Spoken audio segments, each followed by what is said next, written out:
Recording in progress.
Good morning, Chairperson, and good morning, everyone in the meeting.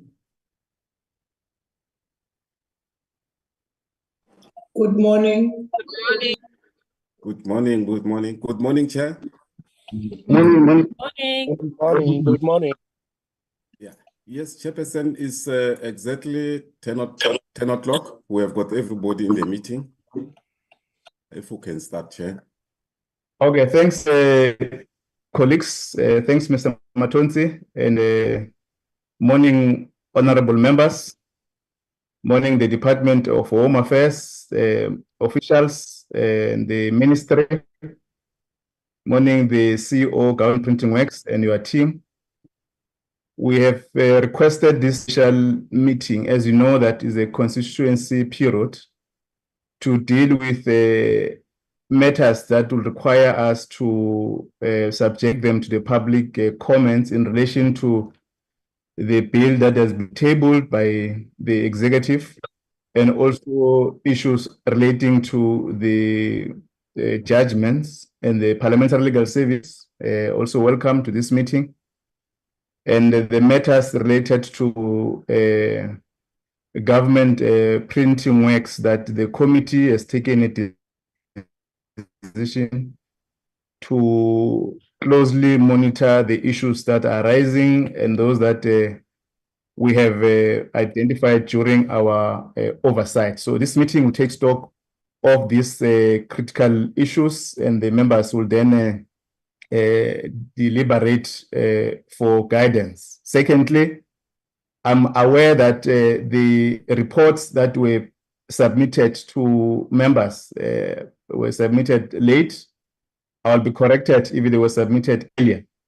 But I've received the documents yesterday or so, and I think this is an unacceptable conduct that members of the committee will receive a document very late, and there's no time to interface or interact, noting that we're in a constituency period. There are various responsibilities of members that must interface. So I think the ministry and the Director General may need to firstly indicate reasoning, but is an unacceptable, which we need to not as it starts, because it may weaken the work that has to go into our research team, the content advisor, and members. As we speak, members are scattered through their constituency work, including the work that they're doing in Tabazimbi in terms of the by-election. So this is an important area which we need to deal with. Mr. Matonsi, you will then assist us around that. I'm also alerted that one of our member, Honorable Kochana, has stepped off in Parliament. She has resigned. She will not be able to join us to this meeting. I'm not sure whether it was already an official to Parliament, but in terms of the apologies with being noted, and I think we must thank her for having contributed to the work of the portfolio committee and contribution in terms of her oversight work, Department of Home Affairs.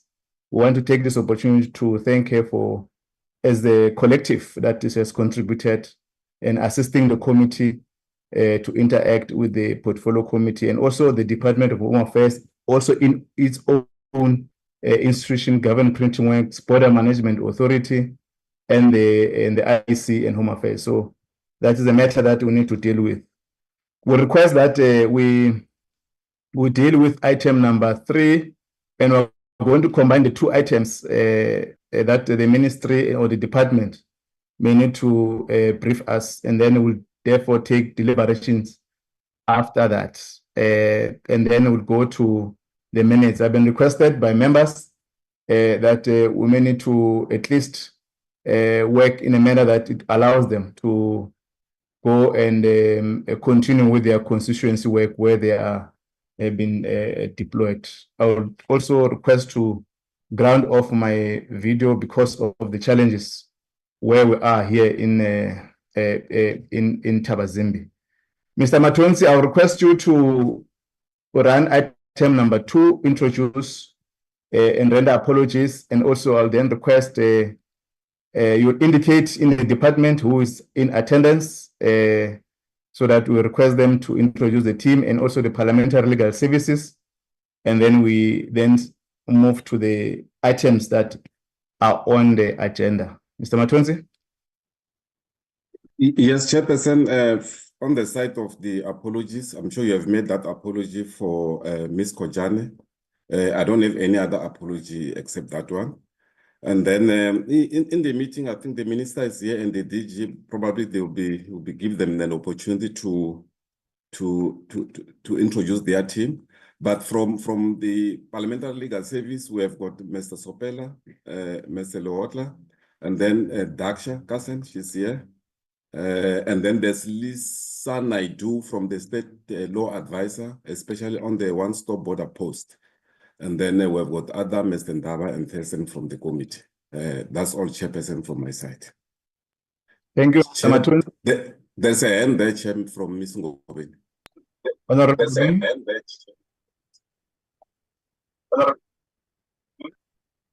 Thank you, Chair.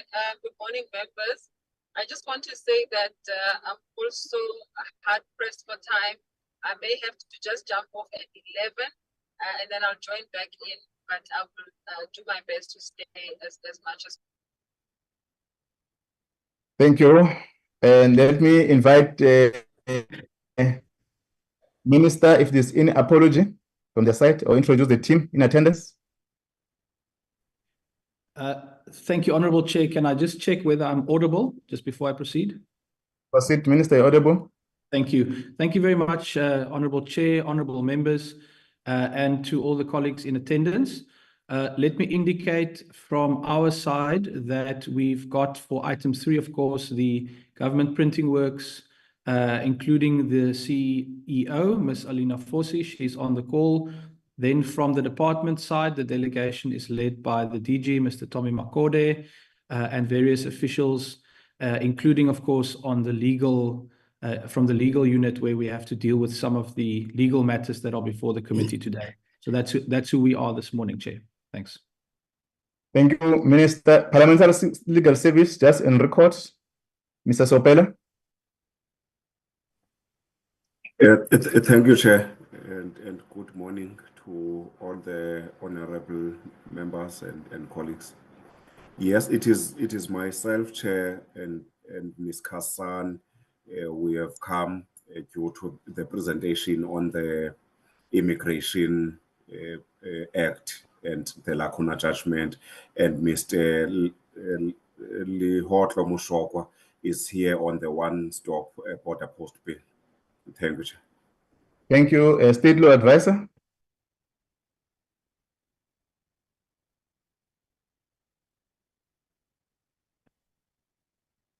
Mr. Matonsi, you have indicated that they are in attendance. Yeah, she is in the attendance. I just checking. Yes, sorry, colleagues. My name is Lisa Naidu, and I'm from the Department of Justice and Constitutional Development. I'm here specifically for the one-stop border post bill. Thank you. Okay. Thanks very much.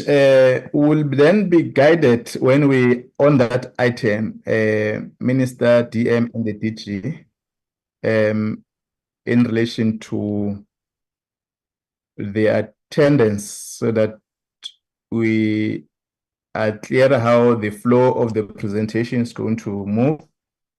Then members are able to guide. I will request that we note all the apologies that have been presented, and meeting accept the apologies.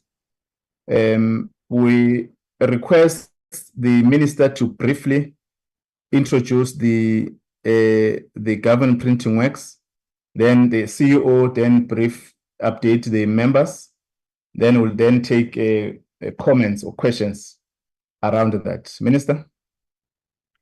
Thank you very much, Chair, and good morning again also to the Deputy Minister, to the DG, the CEO, and of course to yourself and the committee. I think we can just indicate that we must take note, please, colleagues, of the late distribution of these submissions. I don't think they were late in the sense of being finalized, but I do think the Chair's comment there is one for us to take seriously, because it indeed does make the committee's work more difficult when these things are sent late. Chair, I think let us start with the government printing works, and then specifically the focus of the implementation of these remedial measures following a very specific incident related to the data loss that occurred. It was really a very difficult moment because it had an impact across the organization. And I think what stands out about this event is the centrality, once again, of technology in how modern society operates. And if you don't have the level of technology and cybersecurity that you require to function, then it has cross-cutting and cascading effects, including, of course, Chair, most I suppose relevantly at the moment, the audit outcomes, given what the committee would have been dealing with. So that has been a real setback when that took place a few years ago. But I think it also presented an opportunity for a real refresh at the government printing works. And I think it forces one to really reevaluate systems and processes, and as I say, the centrality of technology. And so I think that that's the journey that the entity has been on. I think we're all very proud of the fact that it managed to improve its audit outcome in this most recent financial year. And the commitment is very much there to continue building back towards that clean audit that we all desire. But even more than that, Chair, the journey of digital transformation that this sector as a whole has embarked on cannot succeed without GPW. It is a crucial link in the chain where the Department of Home Affairs will accept and process applications, but they don't mean much if you don't have the entity that's then able to render the outcome of those processes. And so there are exciting opportunities for GPW to expand its reach into other parts of the subcontinent. And I think most importantly, to look at how digital documents present a new opportunity for the entity and how it can become really a world leader in that space. So it's a matter of really building back and implementing the ministerial, the panel recommendations to restore that which was lost and get back on the front foot financially and in terms of systems. But I think at the same time, the challenge then for the CEO and her team is to simultaneously find ways of repositioning the GPW to benefit from an increasingly digital space that we are moving into. So, Chair, that would be my input on this. And with your permission, I think it should go to the CEO for the details. Thank you very much. Thank you, Mr. Fossey. Sorry, Ms. Fossey.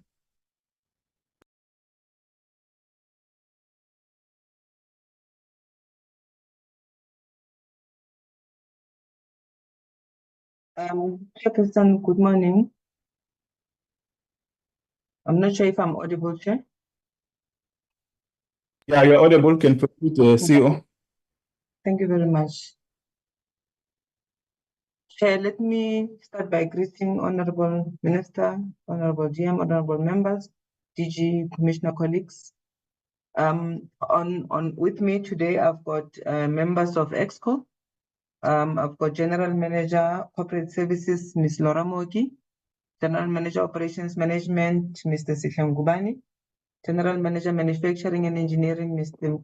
Ben Woodley, the CFO, Mr. Ian van der Merwe, and then I've got Director Executive Support in my office, the CAE, Ms. Shibambu, as well as Director Enterprise Risk Management. The project manager responsible for the MRP, Mr. Machimana, is here with us, who's heading the EPMO. This is just a background slide. I was hoping to take control of the screen. I'm not sure if it's allowing me to do that.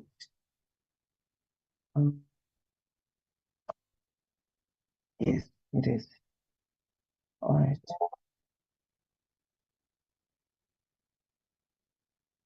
Okay. The purpose of the presentation is to provide a status update in the form of feedback to a report to the Portfolio Committee on Home Affairs regarding how GPW has fared in terms of implementation of the MRP recommendations.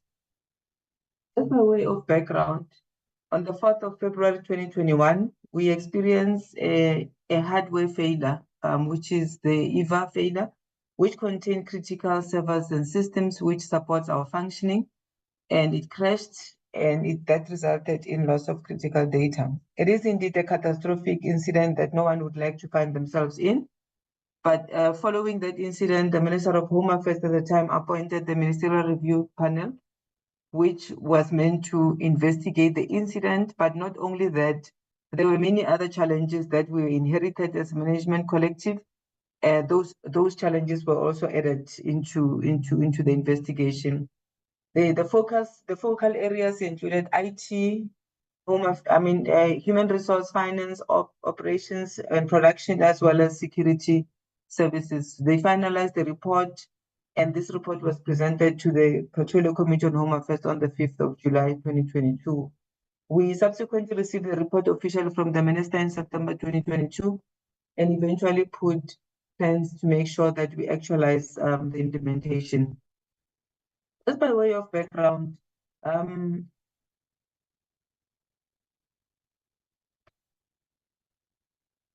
about that. I see the top of the slide was cutting off. Just by way of a background, some of the challenges that this team identified were that the historical instability that prevailed in the organization had a very negative impact, because there was a culture of lack of handover between senior managers leaving the organizations, and therefore it affected business continuity. It was found that the structure, the way it was designed, was very lopsided, and it didn't provide for critical vacancies, and therefore it needed to be reviewed. We have since reviewed the structure, and it has been implemented since the previous financial year, the 1st of April. External dependencies on policy and regulatory matters. For instance, for us to procure an ERP system, we had to approach National Treasury, the IFMS team in particular, to be granted an exemption from the IFMS so that we could approach SITA to assist us in this regard. And that is one area that has actually stalled because SITA is here to assist us in this progress, in this system, to make sure that it's fully deployed to our environment. We also were confronted with a dilapidated ICT infrastructure, an organization that has been in existence since 1888, but we have over the years upgraded our infrastructure, but some of it obviously needed to be upgraded, and therefore a tech refresh was required. The cost containment measures, as we were implementing the recommendations, hit us because we couldn't implement some of them, as it will appear in the report, because of we couldn't fill certain posts. And as a result of the data loss, we are still confronted with legacy matters that are supposed to be concluded as per the audit findings. In terms of overall progress, we had received a report, and I need to indicate that this report have recommendations that are internally focusing mostly, although there are those that involve external entities, but the majority were those that were within the management prerogative, and as a result, management were expected to execute them. Out of a total of 166 recommendations we received in the report, 144 had to date been completed, which amounts to 87%. We are left with 22%, and I will just give a brief background in terms of how we're going to execute the remaining ones.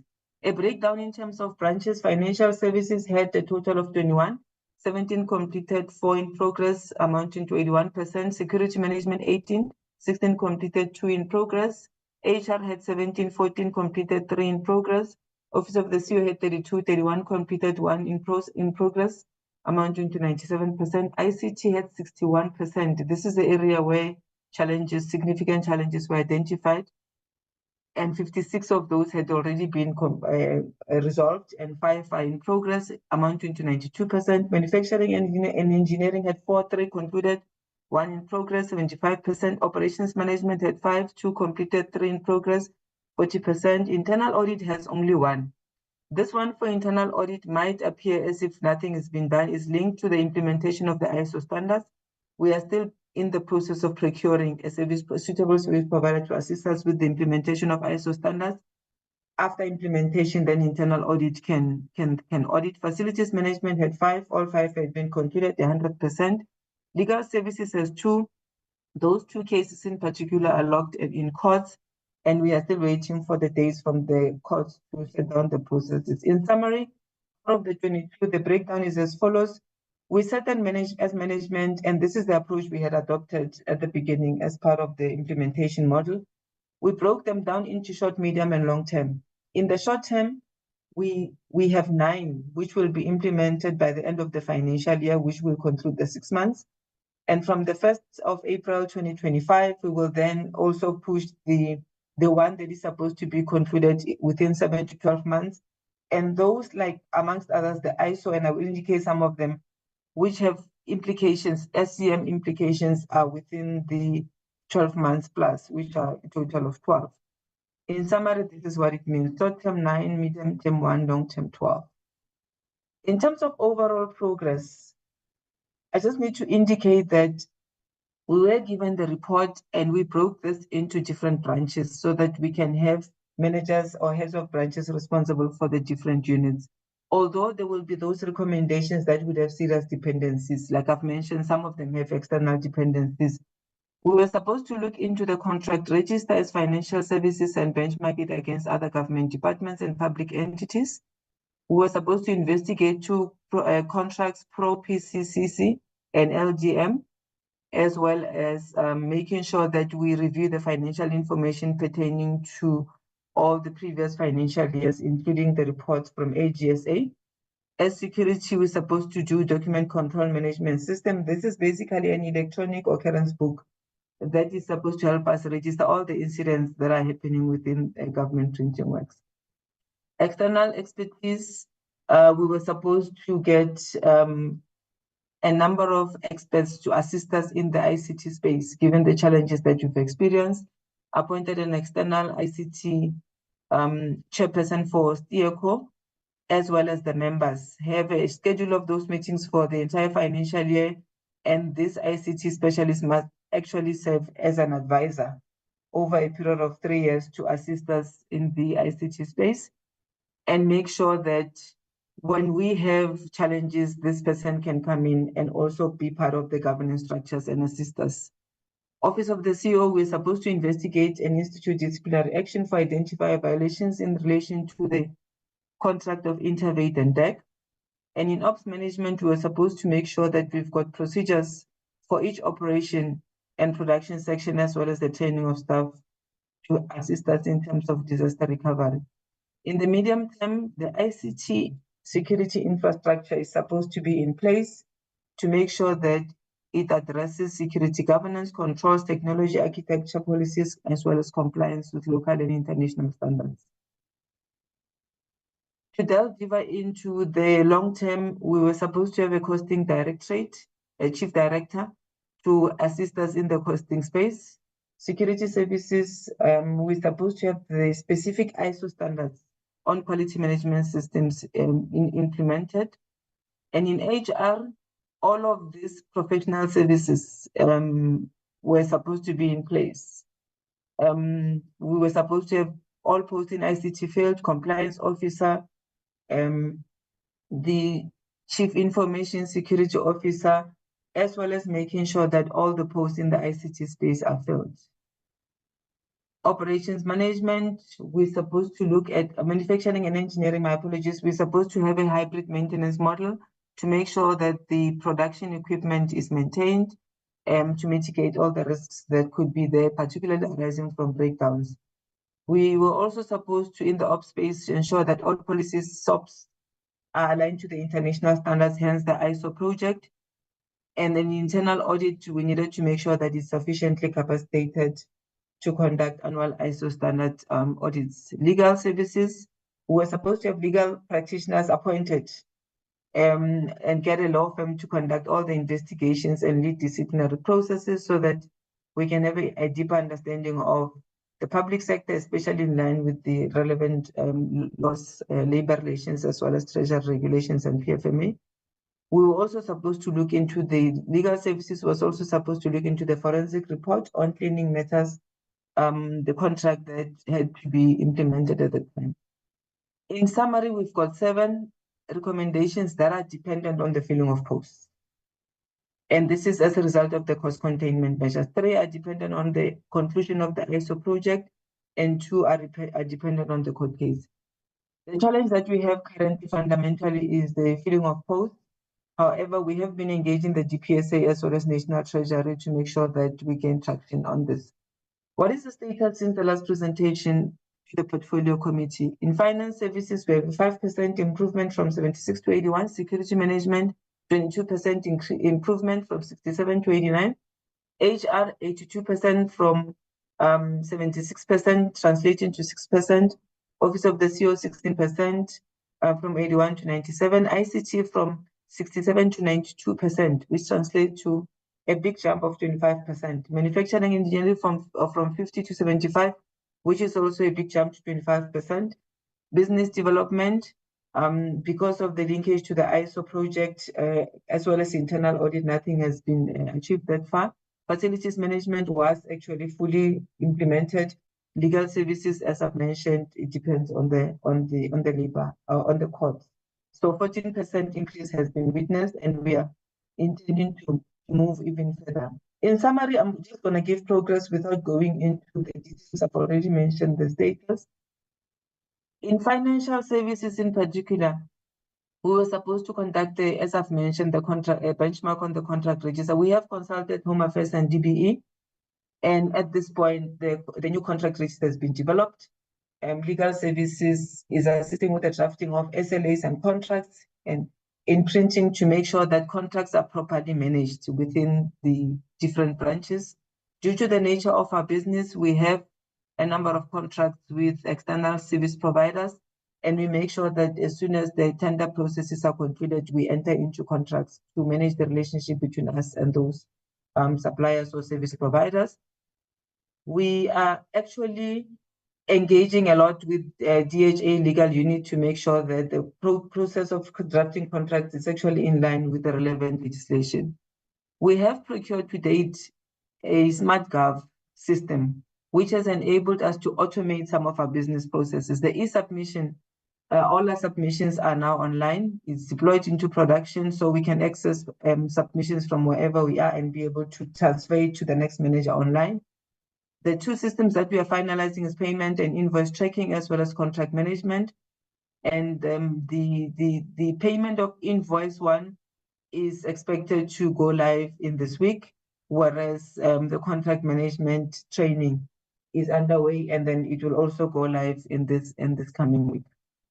Investigation into the contracts that I've referred to, the investigation has actually resumed. We've appointed a forensic firm, and then it has provided a report to GPW, and that report was then, they requested the input. Legal services is actually responsible for the inputs into that report together with the project management office. Legal services has since presented the report to the comments of the report to the forensic investigating firm, and we are awaiting the outcome of that so that this report can be concluded. As soon as it's concluded, we will then share it with the minister, so that the recommendations can then be taken forward, but we'll take guidance from the minister as soon as that is done. We are going to be looking into the making sure that all the financial information that has been provided to us, especially the input from AGSA based on all the previous financial years, is taken on board, and make sure that there's total compliance with PFMA as well as treasury regulations. And in line with that, we are implementing a number of instruments to make sure that we track the audit findings. SCM is actually implementing recommendations as per the outcome of the forensic report, and a draft report, as I'm saying, has been considered by legal services. And we also have internal tools such as the audit matrix, as well as the post-audit action plan that we are using to track the audit findings. The cost indirect rate, I'm not going to go into detail. We haven't been able to appoint the chief director because of the moratorium. Security management, the service provider on the EOB system has been appointed to deliver the project, and the kickoff was on the 11th of October. So this process will be concluded by the end of the financial year, so that we've gained traction in that one. On the ISO standard, we're still in the procurement stage, and it's expected that we have a service provider by December. I need to indicate that we've gone out to the market twice on this ISO project. We are struggling to get a suitable service provider, but now ACM is assisting Mr. Ngubani, GM operations, to make sure that we cast our net wider so that we can get a service provider with this next attempt. In terms of HR, all the HR recommendations are linked to the implementation of the cost containment circular. As soon as we gain traction in our engagements with National Treasury, we should be able to unlock that. The forensic company one, in terms of DEC and Intervate, a contract, the feedback has been provided back to the company. What I was informed by Director of Legal Services is that the issues that they have with the forensic investigator are legal in nature. So they are still sorting that out so that when the report is out, there should be full compliance with the law in terms of the processes that were followed. In terms of ICT, the information security architecture classification policy has been approved, and we have also approved the security policy on ICT to make sure that all the information in security controls are addressed, and then the development of the information security architecture is underway. The chairperson of the SteerCo as well as the members, that process is being subjected to headhunting. Again, we've gone out to the market and we struggled to find a suitable candidate, and therefore we will be headhunting to make sure that we get those incumbents. Again, the issue of capacitating the ICT unit in totality, as soon as the approval is granted for us to fill posts, we should be able to fill. In the interim, the ICT co-chair is GM Corporate Services, Ms. Laura Moki. So together with the members that have been appointed in-house, because we've appointed people formally to serve as part of the SteerCo, they serve as advisory into ICT matters. If there are any change requests, whether there needs to be a refresh on the system, then they communicate with management at EXCO, and then we communicate with the rest of the organization. We're supposed to look at the hybrid maintenance model in manufacturing and engineering to make sure that the equipment that we have is actually maintained. I need to indicate that in GPW, we have actually 3 types of equipment. We've got equipment that are in use, and equipment that is out of use, and we've got one equipment that is still in the box, which is the machine. The majority of the equipment that is in use has been migrated to Fisari Street. And as a result of that, all the officials who were supposed to be operating those machines from Bosman Street have been migrated to Fisari. However, what we have done, we've taken an upgraded version of the model that we have in Bosman, and we've procured some of them, and they are now operating fully in Fisari. So those officials are then repurposed, and then they are working in the Fisari office. I need to indicate that the out of use, we've got a number of machines which were bought more than 20, 30 years ago. Those ones, the OEMs have actually written to us, and they've indicated that they are out of use, out of warranty, out of sale, and there's no maintenance plan that is going to assist us. So maintaining such machines has become a financial burden, and to a point where we have said, in view of the digital transformation strategy that we've adopted, we are not going to be maintaining those machines any further. And we have started, Mr. Mutli has started the process of how we're going to dispose of them. However, the disposal process of the big machines like we have in Bosman is very expensive. So we are going to phase it out slowly until we move out of the building, and then some of them will then be disposed appropriately. But besides, we need to call experts so that they can help us to erase whatever information we have in those machines. So it's not as easy as waking up and then saying we're just sending it for somewhere so that they can melt the metal. We need to make sure that whatever little information is contained is actually erased, and then we can dispose the machines.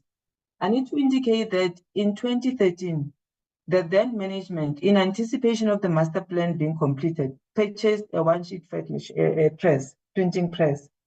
And because of the delays we've experienced with public works, that machine is today still in the box.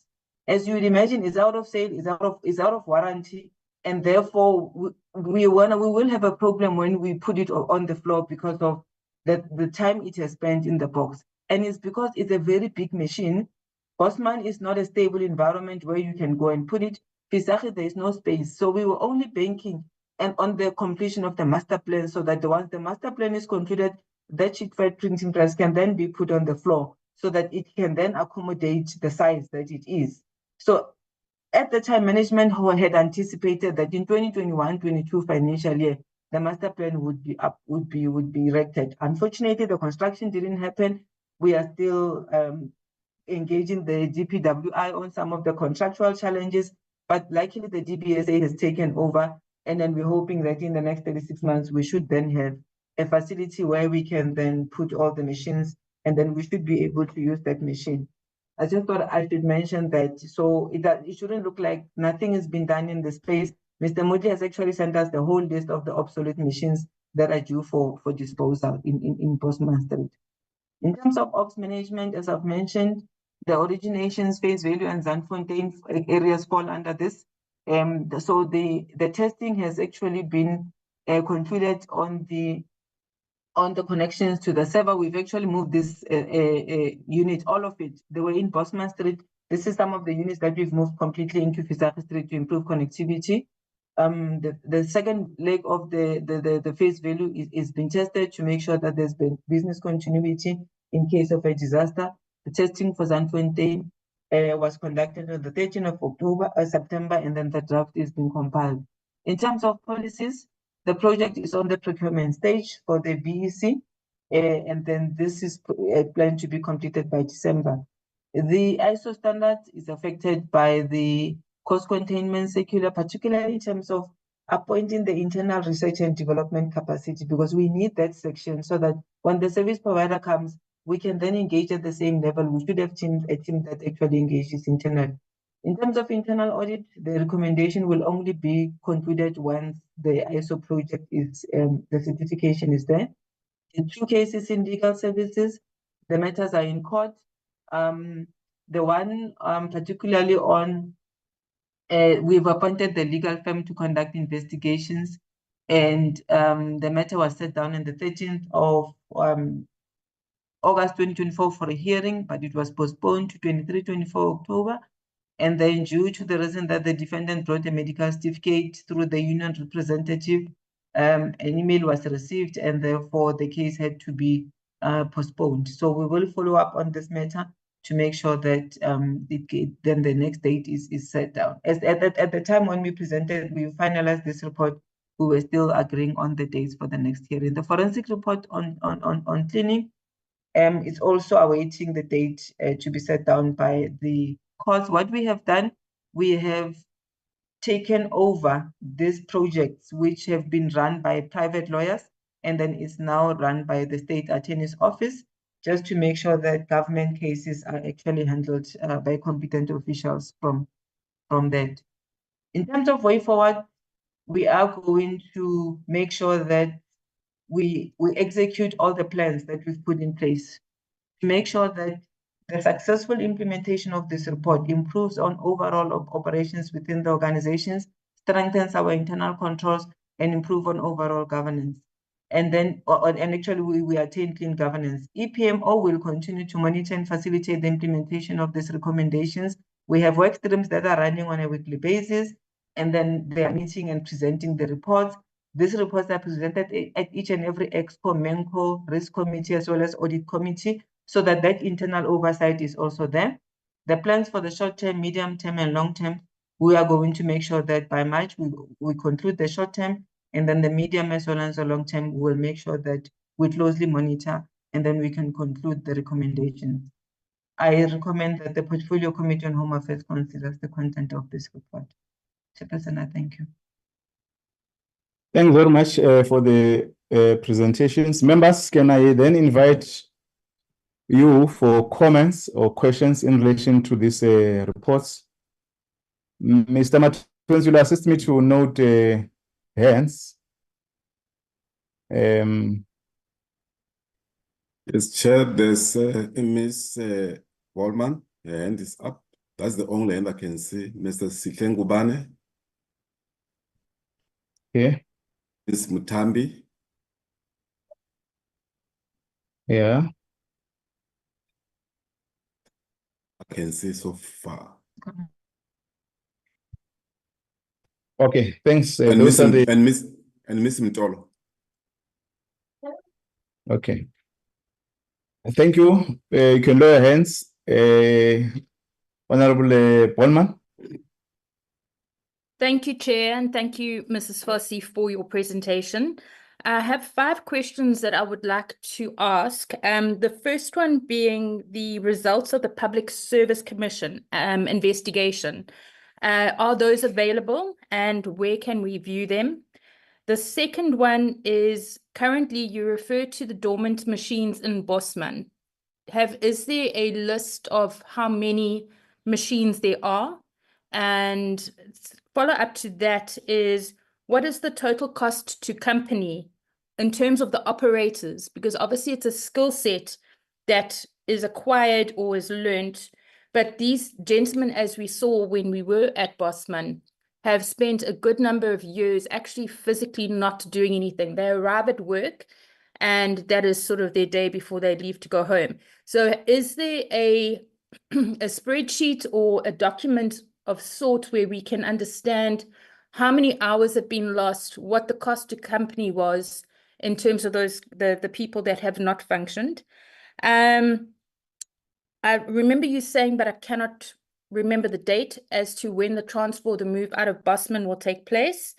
And can we obtain a list of equipment that is dormant or will be written off, the age of the machine, and the cost of, number one, the write-off, and number two, the replacement cost, if they are going to be replaced? Thank you very much. Thank you, Honorable Nguban. Thank you very much, Chair, and good morning, Chair, good morning, colleagues, good morning, all the executive. I think, Chair, the oversight that we did past weeks reflected to us that this is an institution that has been eluding close scrutiny by the Oversight Committee for over a long period.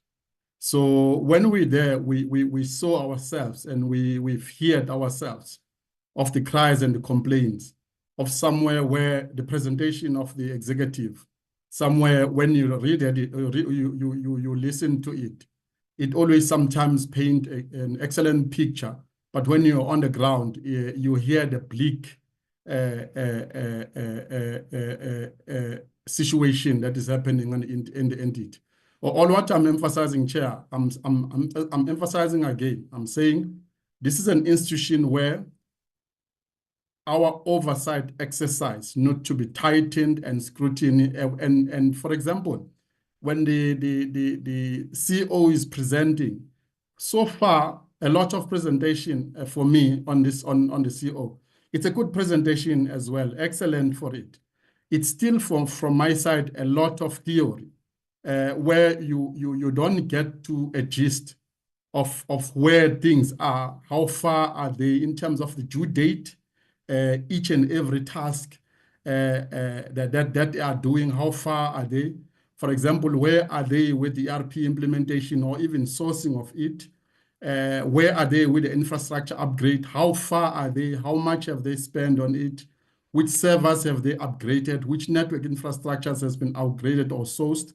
Because you can see the CEO says that they're at 56%. That's 92% in terms of ICT upgrade. By virtue of that, 92%, it will tell you that this company is supposed to be cruising.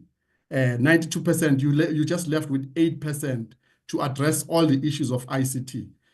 We need to know, are the backups on the daily basis happening? So that we stop this presentation of a cloud presentation, over-the-air presentation that says, we've done this, we have done this, we have done this. But when you zoom in, you find that it's just a flying presentation. So we will need that zooming in presentation, Chair.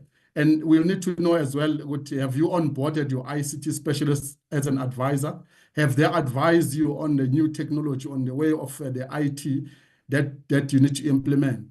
When the CEO was presenting, there were too much of, we were supposed to do this, we were supposed to do this, and as well, what's holding the ISO standard implementation. So when there is those cloudy language, we're supposed to do this. All what I'm asking, Chair, here, I need a detailed presentation that has date, timelines. What have you done? What have you sourced in? Where are you with this? Because again, this presentation, I can guarantee you, you will find that there is a lot of fluffiness in it.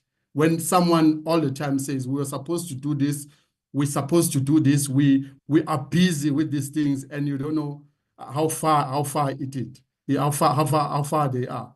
In terms of equipment in use, not in use, very old to be used, the ones in boxes for more than 2 years or 12 years ago, what's happening to them? Who bought them? For what purposes was those machines bought? If it's still in boxes, even till today, and all of a sudden those machines in boxes, they must be disposed.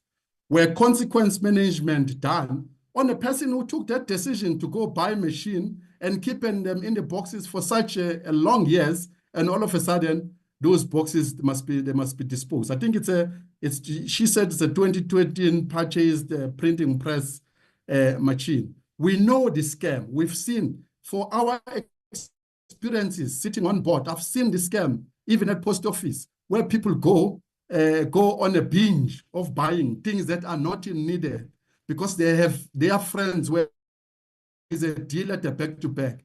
They don't buy for the need of the organization. They buy for the need of their appetite and their pocket and their brown envelope. We know the scam for sure. No one can go and buy a machine and keep it in a box for years. And after that machine, it must now be disposed. Someone needs to be taken to task to that. Consequence management needs to be implemented on that. And what we would like to know, what will be the process of disposal now on those new outdated machines that are still in the box? How are you going to dispose them and what process are you going to do? For me, Chairperson, the presentation was good enough, very fluffy. I need it to be in detail now, since this is an institution that has been eluding for so many years, eluding scrutiny on Home Affairs Committee to such an extent that, number one, you can breach your order by the court to do your job, and you can be ordered by the court to do your job, and then you breach the order again to do that. And on top of it, you outsource. There's a lot of outsourcing happening here in printing. Outsourcing, probably I think it's on Litho Printing or some entity. There's too much outsourcing. There's too much stuff that when we're there, too much stuff is sitting. It's not doing its work because work is being outsourced outside. The stuff inside is made redundant with all the skills that were there. We had a gentleman who said, I've been winning trophies for the printing I've been doing for GPWP. I went to France to go to get training to be the best of the best in printing. I used to print. He showed me the nice Bible book like that. I said, I used to print this thing. Today, these things are all outsourced. So in my side, Chair, I will need a detailed presentation with timelines and timeframes and deadline about the institution because we need scrutiny. We need to zoom in an institution. There's a whole lot of fluffy presentation that we've received. Thank you, Chair. Thank you very much, Honorable Ngubane. Honorable Mutambi. Thank you so much, Chair, and greetings to colleagues. Yes, while we welcome the report and the progress made thus far, but I should think we need to hasten implementing this recommendation because looking back, this report was received by the entity in September 2022. And then there are challenges that are put there, which we need to appreciate, but there are issues that we feel they must be time bound. For instance, if you look at slide 26, it says that SCM is awaiting the recommendation and finding by the forensic auditor. Then later on, it says the draft report was issued. The report is being considered by legal services. I've got difficulties to have such a report that doesn't have a timeline. Because, yeah, I think we need to be told what is going to happen when. Also looking on slide 36. If you look on slide 36, you'll pick up that it's reported that the forensic investigating company was appointed following which a draft report was issued. The report has been considered by legal services. Comments were provided to the forensic company for consideration. I'm left with a lot of questions. Then what next? And then what is going to happen when? Also, if you look on slide 39, you will indicate that with regard to the ICT steering committee, that people didn't respond. And then I'm a bit disturbed to understand with a lot of unemployment and all these kind of things, maybe this explanation need to be further clarified to us to say what is actually happening. Is this for real or what's happening? The last issue that I want us to talk to, you look on slide 46 with regard to the business continuity plan. And then it's indicated with regard to Zandfontein, the report testing was conducted on the 13th of September 2024, and then the draft report compiled. So between after the compilation of the draft report, what next? This is the detail that one feels it lacks. The report lacks the detail for us to be able to do our oversight properly, Chair. So these are some of the issues that one wants to get clarity on. Safe to note the progress that has been happening, but I think specific timeline and when the tasks are going to be completed becomes very critical, given the fact that this report has been staying with the entity since September 2022, my apologies, and now we are in November 2024. There has to be some closure on these matters and way forward in that respect. Thank you so much, Chair. Thank you. Any other member want to contribute? I must also forgot to note the apology of Honorable Mudise Mutsa, who's on a delegation to a meeting with the Speaker this morning. There are two issues which also want to raise that the team need to deal with. The first one is that in relation to the issues that are arising from Bosman, we have conducted an unannounced visit there. We have requested a separate report from our committee team, which I think the research team and the content advisor are consolidating the report.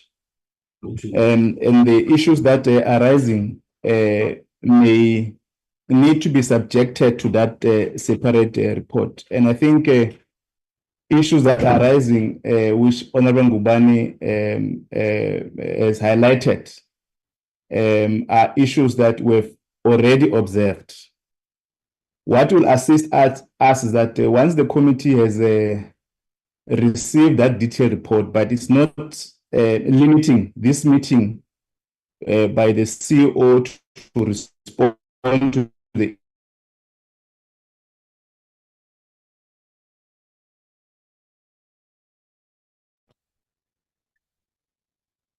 I chair. Can people request Chairperson? You're cutting off, we can't hear you.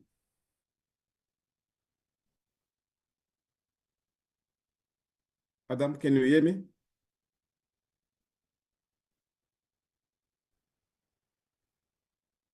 Can anybody hear me? Yeah, Brad, we can hear you. We can't hear the chair. Can hear you, can hear the chair. Oh, okay. I think Same that's here. where the chair. Okay. Let me see.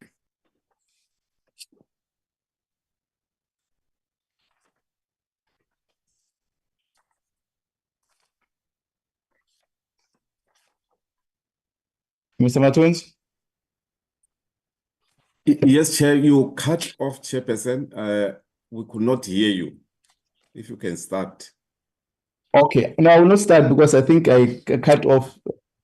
I was saying that we're requesting that the unannounced visit, and the committee did that unannounced visit in Bosman. as part of its oversight. I think I must just emphasize that part.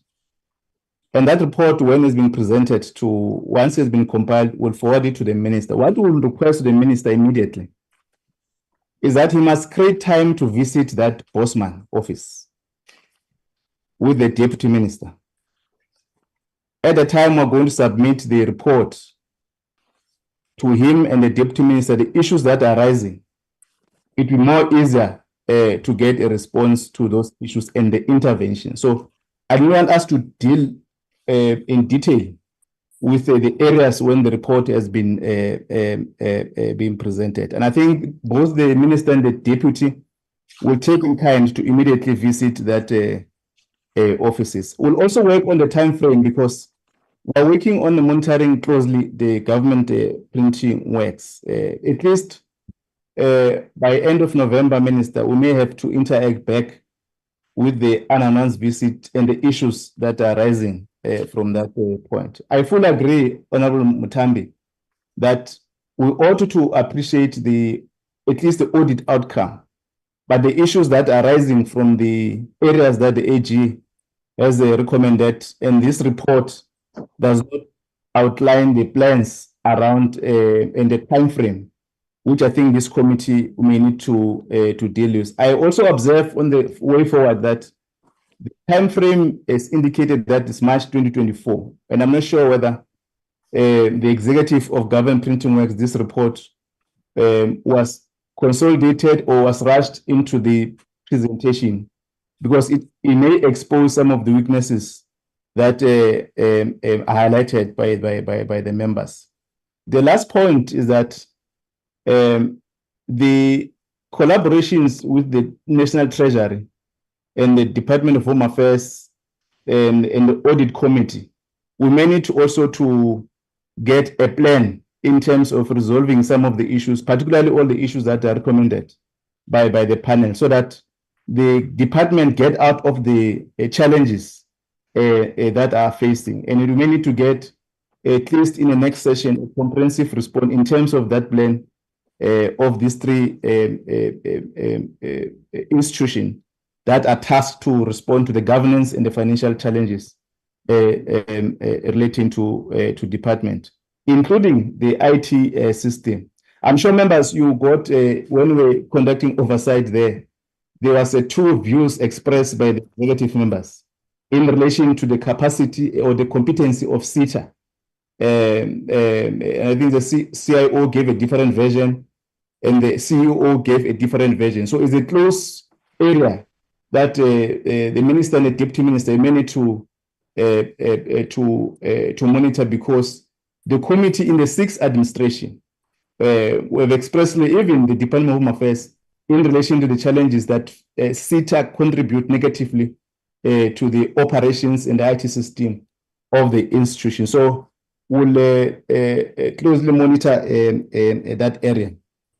I'll then invite the CEO to respond with the team, and then invite the deputy minister and the minister to close up on this matter. I'll request before that, I'll check if the DG is not want to respond, particularly on the areas he has intervened, bringing National Treasury and other institutions to respond to the issues that are faced by this institution. CEO. Chairperson, let me appreciate the questions and the comments from honorable members. As I indicated at the beginning, I'm with the team from Exco, and through your indulgence, Chair, I'm going to request that you allow them to also respond. Let me start. The issue of the machines and the replacement, I think it was raised by two honorable members in terms of the list that needed to be, of the machines that needed to be written off, the ones that are redundant, and what is the plan in terms of that, including the associated costs. So I need to indicate that although Mr. Moodley will be then called in to elaborate further, the Bosman building is over 50 years old. there are certain structural changes that GPW cannot tamper with because the building is owned by Public Works. We have internally made strides to make sure that we attend to the occupational health and safety issues that are confronting us in that building. When it rains, there's a structural crack on the roof and the water actually comes in, and Public Works is supposed to come and assist us. And I know Director of Facilities has been in constant communication with Public Works to come and assist us in that regard. But be that as it may, because of the dilapidated state of that building, hence we are moving staff out of Bosman, all of them, to go to the new headquarters building, which the DBSA is presently refurbishing. And we actually had a walkabout last week with the constructors as well as the DBSA to go and view the enhancement, the changes that they've made to the building, and they continue to do so. So people will be moved out of Bosman. And the machines that are to be disposed, Mr. Moodley has a list, and we have a plan in terms of how they will be disposed, and then he will then talk to that issue. Honorable Ngubane, I think I need to just mention that GPW is not a perfect organization, and I need to indicate as a public sector institution, we also have our own challenges. Some of them are inherited. This management team on the platform is fairly new. We have actually inherited a lot of challenges that we are dealing with, and there's a plan to address them. But obviously, we have to do it within the financial constraints and the availability of the budget that we have. But there are clear plans in terms of addressing the challenges that are there within the organization. I need to indicate that in the previous administration, we have not eluded the scrutiny by the portfolio committee oversight. I think there were over 4 oversight visits to GPW, where the committee also came and then we engaged them on the challenges as well as the progress that we had made on some of the challenges that this organization is experiencing. To give an example, some of these are included in the post-audit action plan, and this is directly out of the management report and the audit report that we've received from the AGSA, and we are in the process of addressing that. The CFO, together with the team, have a plan that they are implementing to make sure that the findings are addressed by GPW management, and this happens year on year after the audit is concluded. We also have what we call the material irregularity plan, and I chair those meetings every Monday, supported by GM Corporate Services with the ICT team in particular, to make sure that all the issues that are raised by AG pertaining to the issue of the system crash and the data loss are addressed, and we are gradually gaining traction in that. There's a tracker with specific timeframes, and we know exactly when managers are supposed to execute those. There's also a risk management plan, an operational risk register that is managed by Director Risk Management together with the CIO. And those risks are discussed and progress made and interventions are made, the mitigating plans are put in place so that we gradually move out of some of the risks that might materialize, and we have clear plans to address them. That MI plan is very detailed, and it addresses issues of backup, issues of patching, issues of when certain service providers will then be brought on board to make sure that once the procurement process is concluded, we then bring them to assist GPW in areas of need. But I need to indicate that in the absence of filling of posts, we have taken a decision that we are going to appoint certain service providers who are already on site and are providing support to the ICT environment in various areas. And that process will be phased out once we have a fully fledged team together with the PMO that is supposed to assist us in the ICT space.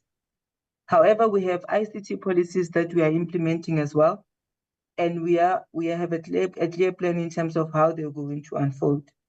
In terms of the presentation itself, The presentation is formatted in this fashion. I started by mentioning the recommendations. When I said we were supposed to do the following, I was merely taking out of the recommendations the report as it was presented to GPW. So we were supposed to do those areas, and then I moved into the actual progress by management in terms of what we have done. Hence, there was that view of this is what we were expected to do, and this is the progress that we had made to make sure that we implement the recommendations. I need to also maybe correct myself. The machine that's in the box is a bookmaking machine, not the sheet-fed machine. The bookmaking machine that was procured is not going to be disposed. I did indicate that because of its size, we couldn't put it in the Bosman platform because of the instability. However, at the time, that was actually before most of us could be appointed into this environment.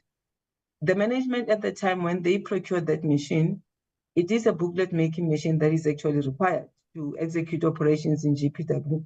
It was anticipated that in the 2021-22 financial year, when the master plan is concluded, that machine will move into the building. However, with the delays that were experienced with public works, today we still don't have a building, and as a result, we don't have space to actually put that machine. But that machine is going to be utilized for the purpose of beefing up the operations within government printing work. So it's not going to be disposed. In terms of outsourcing, I'm going to allow the CFO to address that issue. But we have received a parliamentary question in this regard, and we have indicated that out of the work that we have a total of 4.59% of the work that is being outsourced. I need to indicate that GPW in the space of printing, as part of the printing as a body, we cannot do it all by ourselves. We are also expected to develop SMMEs, and therefore there are certain services that are non-core to GPW that have been outsourced to that panel that we have appointed to build. Commissioner, who's saying my mother died? So it's important that the security. But security, where does it get that? Because Koza, is it not Koza? Honorable Mutambi, hello? can you mute, please?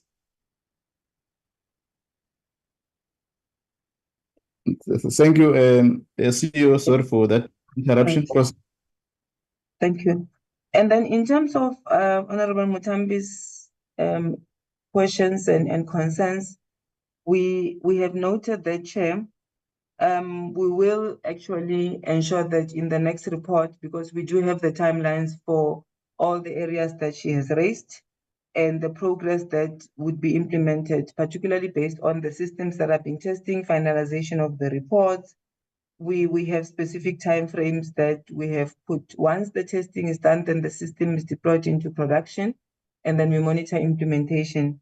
But I will make sure that in the next report, all those areas where we're saying that progress has been made, we then indicate whether we have closed the process or we have a timeline that we are adhering to, so that post that we can just maintain the system or monitor implementation. Chair, I would like to apologize for the typo. The presentation was not rushed. It was actually subjected to EXCO scrutiny as well as internal audit, and it's presented also at the oversight structures. But this one in particular, EXCO deliberated on the content, so the typo at the end will be corrected. It's actually March 2025. So we will make sure that that is actually corrected. On the CETA issue, I need to indicate that since this matter is discussed at EXCO, we share the same view.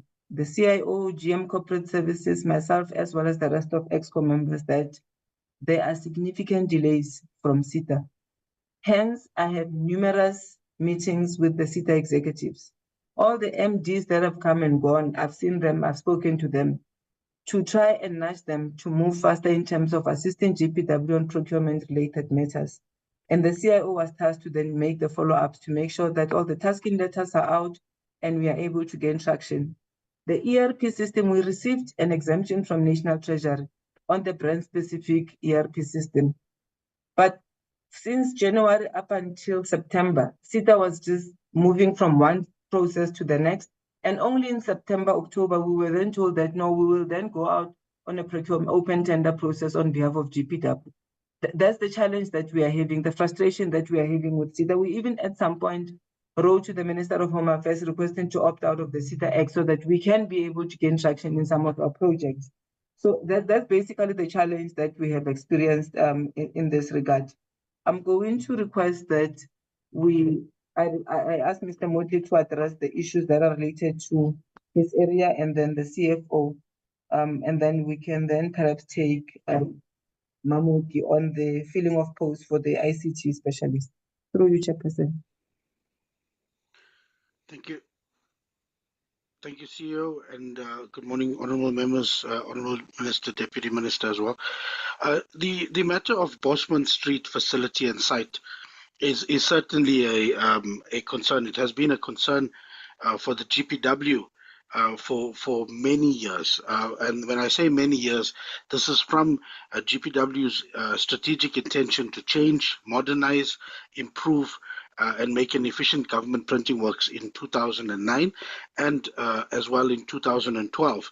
In 2012, it was fairly understood by management, by the executive management of GPW, that the Bosman Street facility is not conducive for a modern government printer, and it's why the development of the pavilion, of the Fisagi Street site into what it is today.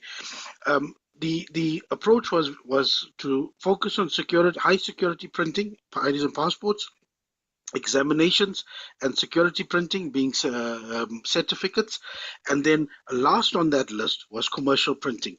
Commercial printing, why last, is because from a risk point of view, that commercial printing can still be attained in a business continuity situation or a disaster situation. Commercial printing can still be obtained through the private sector, obviously with being responsible in how that's done. So the government printing works had a remnant of very old equipment, and this is not dating back 5 or 10 years, but dating back more than 30 years of equipment that have been around and been used as best possible, but not maintained effectively towards the end of its life, and not replaced and recapitalized correctly as its life got to an end. So it was sort of a wire fix and continue up to that time. When I was presented the project of how do we change the equipment structure, how do we change the production processing of GPW, the first step was to ensure that we have a facility. And yes, in 2012, when that request was made to now the DPWI, it was very much understood that the GPW would have a facility before 2020. And would be able to transition its commercial printing activities and processes. And it was understood that whatever transitional measures, in other words, leaning on whether it's outsourcing and other and interim measures, were only temporarily and would never be the permanency of the GPW. We sat here today in hindsight looking at the amount of time that has been lost because of the delays of DPWI, and it is sad. It is most certainly not the approach and the strategic intention of the GPW to get that way. The equipment that we are talking about, Honourable Bowman, that you speak about, in what are those equipment? We have a list of around 11 equipment that we know for sure, and these are larger pieces of equipment. The smaller pieces of equipment were disposed of over history, but the larger pieces of equipment, like the large full color printing press that is extremely old and not feasible to even try to recover, those are in the Bosman Street facility, and seems like they're just a museum of old equipment, but there's 11 out of them with now not much of a current asset value. Obviously, we will provide a list from finance on that on the asset values of those equipment. There are 2 pieces of equipment that are extremely old, but we still find that if we have to try and keep them maintained or try and get parts for them, that we can still get something out of them until such time as we have a commercial printing factory. That's on the smaller printing presses. This is one that prints file folders. We have a new machine already in the Fisagi Street site that I did show the committee, and we have a small Apollo printing press. Now, the printing industry has changed dramatically. And so it was not a one-for-one recapitalization where we just replaced equipment or would replace equipment for exactly what existed in the Bosman Street side. With modernization of many departments, a lot of stationery products are modernized and cannot be printed in the same way. The demand for high full-color books exists, but the GPW is not a high full-color commercial style printer as our focus. However, we have to have some type of capacity for that. In the Bosman Street facility, when visited, there was a sheet-fed press that's still in operation today, even though it is way past its date of useful life. Still in operations today, so that still exists. It will be recapitalized. There's actually a competitive tender that's out at the moment for that replacement. However, I still say, and as CEO has said, it cannot be housed in that current Bosman Street facility. It does not have the size or capacity to house that piece of equipment.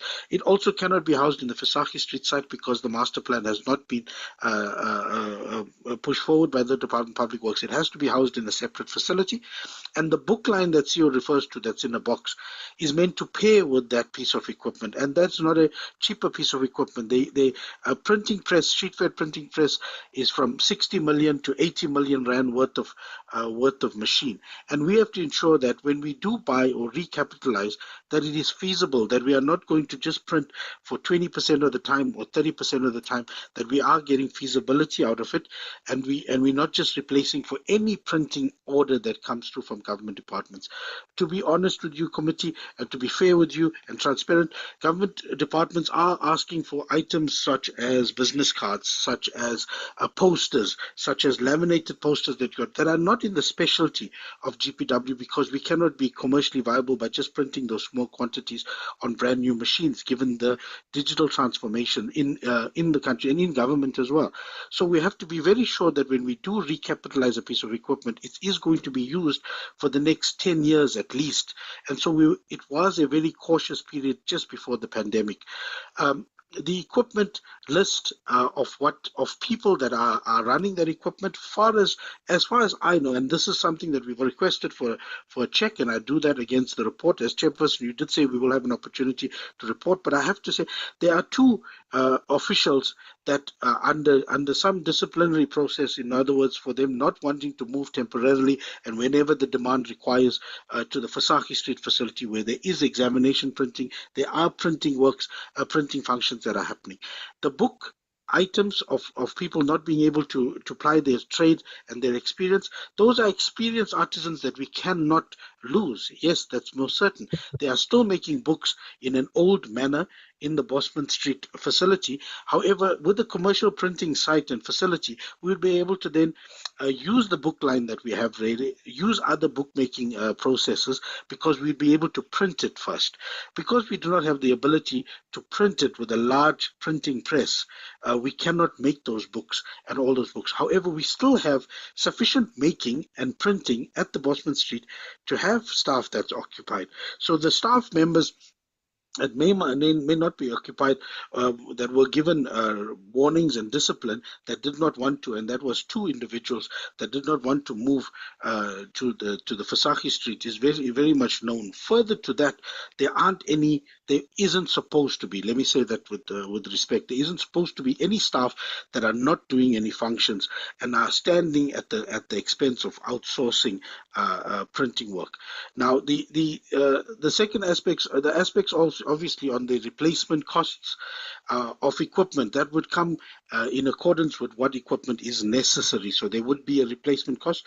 However, I would say this, has to say that 80% of those pieces of equipment have been already replaced with an alternate modern process in the Fisaki Street. So we might see 4 or 5 pieces of equipment that is currently being attended to by one single piece of equipment. Equipment that is in the printing area that used to print gazettes just normal black ink on white paper for gazettes do not exist because we don't print gazettes anymore. Chair, I hope I've covered each one of those. And the last one, to emphasize, as CEO said, the equipment in the piece of equipment that's in the box, the large piece of equipment, is a very valuable piece of equipment to the GPW and will not be disposed of. It just needs a correct facility to be commissioned in for us to then utilize it to print SAPS books, health books and the like, registers and the like, which we have already in our plans. Thank you, Chairperson. Mr. Monge, I was not interrupting, but I wanted to assist government printing works so that we don't spend more time on the Bosman matter. I've established a process that one will get a full report from the team of Parliament around the unannounced visits and the issues that are detailed. Two, will submit it to both yourselves and the minister on the issues so that I'm trying to say that we're going to have a separate meeting around all the issues we're raising. So you must be prepared for that. Two, we have requested that the minister and the deputy minister must conduct a visit to that Bosman. At the time we're coming to the meeting, all of us, we should have satisfied issues that are there. And I think that will assist us to deal with this to this matter of Bosman. You will know that this process, we want also to establish another process once we've clarified ourselves in terms of the issues that we're getting and also the report that we'll be getting from the government printing works in the. So those are the two issues that will assist us to conclude in relation to the matter. I'm persuading yourselves, the team, that we may need to align to the recommendation. I'm not sure whether as the CEO, I'm assisting your team to await for that process. Well, we appreciated the brief, but I think there's a process that we strongly recommend that the minister and the deputy minister must visit the Bosman matter. Is there any further response from government printing works before I invite the DG? The CFO on the issue of outsourcing. Thank you. Okay, thank you, CEO. They can proceed. Chair. Thanks, Chair. I hope I'm audible. Yeah, the outsourcing, what I can quickly respond to is to say that for 23-24, we had 71 million rand worth of jobs outsourced. Our revenue was about 1.5 billion. So we're looking at a ratio of about 4.6% from outsourced to revenue. In the current year, we're looking at the same sort of percentage, sitting at about 4.9%. So the range in the last 2-3 financial years is between 4 and 5%, if you like, the ratio between outsourced work as opposed to revenue that was received. I hope that answers the question, Chair. Thanks. Thank you, CFO. Further response?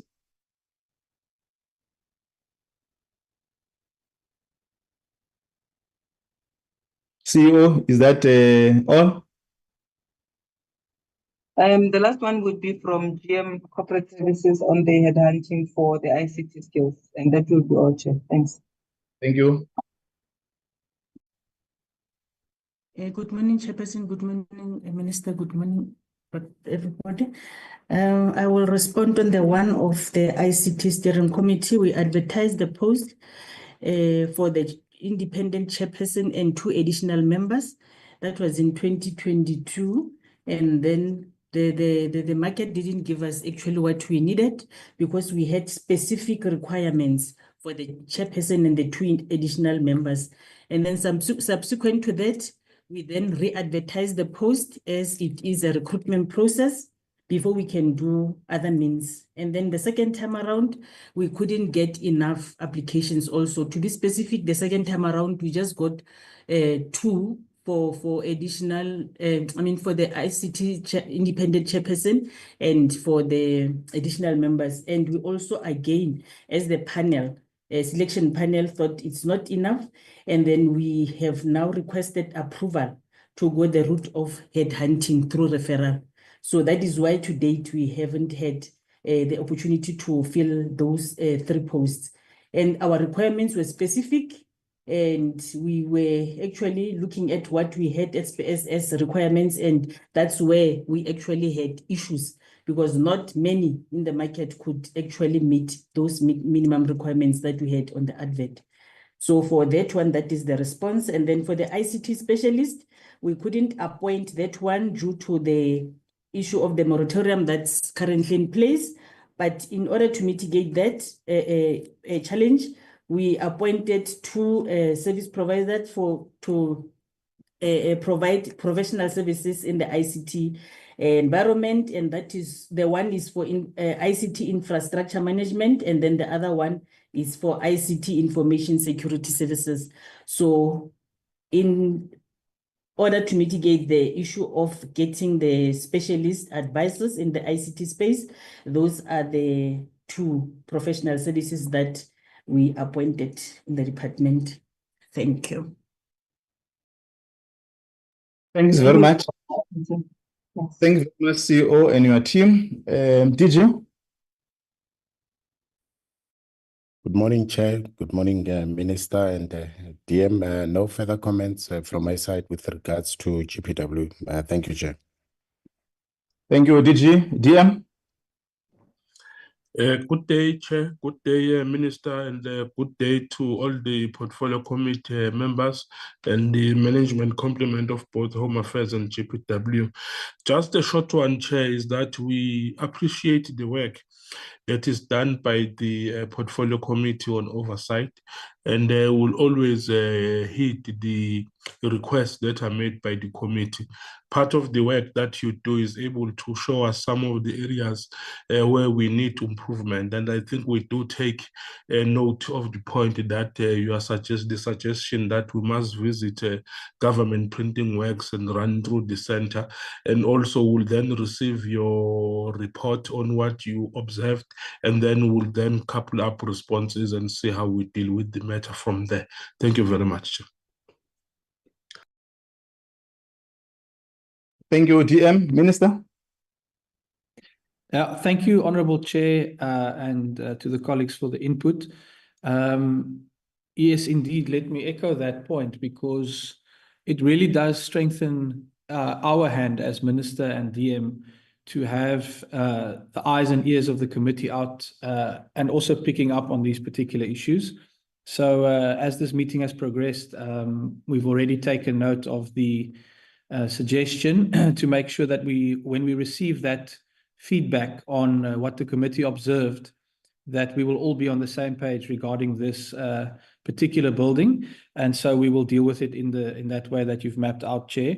I think, let me also just appreciate the comments again that are emanating from the committee in relation to CETA. It is really a major dependency for us moving forward, and it's an issue that I'm raising at every moment and every forum that I get, to try and find a government-wide solution, actually, because we actually cannot proceed as a country with the kind of reform and the opportunities that we have in the digital space, when even some of the most basic reforms that we're trying to make at a place like GPW is being hamstrung by this particular framework that we have. So I would very strongly welcome the committee's resolve on this particular matter, that we move towards a resolution.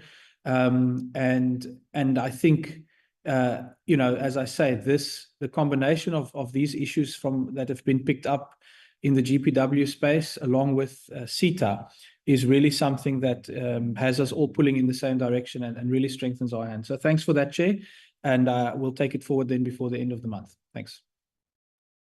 Thank you, Minister, and your team, and thanks, CEO, and your team for presentations, and honorable members for contributions, and also the recommendations that are carried as a way forward on how we must interact with the government printing works, and thanks the Minister and Deputy Minister for that commitment that by end of this month, at least you could have visited the Bosman, make your own observations, and also interact with the our workforce in that area, and also the management of government printing works. This is all to strengthen and to make sure that government printing works, where there are weaknesses, collectively, all of us, both the executive and members of parliament, we come closer to rescue and assist the department. Where there's progress, do appreciate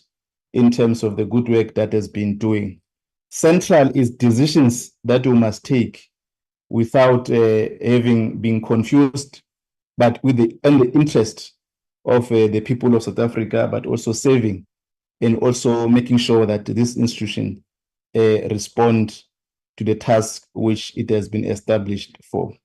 We're standing off this item, and I'll request Minister to introduce the two items, and thereafter we'll discuss about that. As I've indicated earlier on, will be DG assisted, where the state law advisor and also the Justice Department, Ms. Neldu, where she's going to come in, and the Parliamentary Legal Services, Mr. Matonsi. Yeah, Minister. Thank you, Honourable Chair. This item relates to legal issues. First one, obviously, a bill in relation to the one-stop border post, which is a really exciting initiative that could unlock real economic value for the country. The only thing I would add to the presentation on this matter is, if you look around Africa, there are increasing a number of examples of how the smooth operation of border posts, and again through leveraging technology, is contributing significantly. There are in countries in East Africa, for example, are really leading the way in using this. So it is an established model that speeds up and really leverages economic opportunity, but it is a challenging endeavor, and that's where I think the bill will address the changes we need to make to our framework in order to reap those similar challenges, similar advantages. And then, Chair, I think it's well known that we're in a very litigious space in Home Affairs, and I think it's important for us all to get a full sense of the recent judgments and the impact that they will have in terms of legal changes that are required. And I would note for the committee that just today there was another judgment reserved by the Constitutional Court in relation to the citizenship case. And so there will be another one in this category that will be coming our way. And these all require resources and time investment from the department. So it is something that really is an ongoing project, work in progress, really, as we seek to comply in terms of our commitment to the rule of law with the judgments that comes down. But I think we should make no mistake about it, Chair, that these they do present a real challenge to the department. It's sort of an ongoing source of additional work. It impacts upon operations, as you will see also from the presentation. And so it is a challenge for us, but I think it's just one of those things that it's not worth really even crying about, because it is simply our commitment as a country governed by the rule of law that we must comply with what the courts indicate to us. And that is very much the way that we approach this, notwithstanding the impact that it does have on the department. So thank you very much for that, Chair.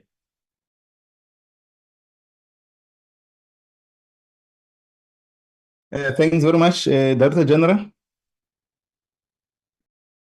No, thanks, Chairperson, and thank you, Minister, and good morning again to the DM and the Honorable Chairperson and the members that are online. So, Chairperson, the purpose of the presentation on the one-stop border post bill. It's really to brief this committee on that bill, which is with Parliament at the moment. In short, the bill seeks to do the following. One is to regulate the establishment chair of the one-stop border post through international agreements. The minister has correctly introduced the bill by indicating what others are doing on the continent in support of the African Continental Free Trade Area. These are activities that we'll want to consider. But the second area is to provide for the establishment of a common control zone in the territory of an adjoining state. And of course, the third one is to provide for that one-stop border processing arrangement. And then, of course, the authorization of application of laws of the Republic and the adjoining state in one-stop border post. And the last one is to provide for matters connected herewith. I need to pause here, Chairperson, before Advocate Malagate takes you through the clause-by-clause provisions of the bill and indicate that, as you are aware, Chair, Minister and the DM, that parallel to this process, the department went out to the market, which was on the 24th. If I recall, I think it was on the 3rd of September 2023, where we were looking in the market for prospective partners that can partner with us. It was the bid 09-2023, where it was a request for proposals for the development of the 6 ports of entry through a triple P process. Of course, included will be Beitbridge, which borders Zimbabwe, and then Libombo, which borders Mozambique, Kopfontein on the other side, which borders Botswana, Fixburg and Maseru, which borders Lesotho, and then Oshuk, which borders Eswatini. Just to indicate that the timelines were as follows, was that the bid then closed on the 24th of October 2024. We have received a number of bids with regards to this matter. And of course, then the next process will be the evaluation of this bid, which is supposed to start now in November. And given the fact that these are very complicated transactions that include ourselves, the BMA and other stakeholders, this process will take a bit of time. And the evaluation process is expected to take about 180 days. After that evaluation process, that report will then be handed over to National Treasury. National Treasury, once they come back or revert back to the department, then those negotiations will then start with the successful bidders. That's a process that will take another 3 months. So you're expecting roughly an announcement probably in March 2025. I just thought I must indicate the timelines before Advocate Malagate takes you through the clause-by-clause provisions of the bill. So that's the process that's running parallel, as we had indicated to the committee. So through you, Chairperson, if I can then request Advocate Malagate to take you through the clause-by-clause. Thank you. Thank you, DG. Advocate Malagate. Good morning, Chair, Minister, Deputy Minister, and members of the committee, as well as the Director General. Minister and Chair, I am sitting here with the Acting Chief, the Deputy Director General for Immigration Services, as well as the Chief Director for Asylum Seeker Management. They are sitting here with me. Just on a clause-by-clause, Chair, clause 1 seeks to provide the definitions that will be used in the bill in relation to interpretation of the bill. Then the clause 2 seeks to ensure that we spell out under which circumstances the bill will be applicable. And the next clause then deals with the establishment of one-stop border post.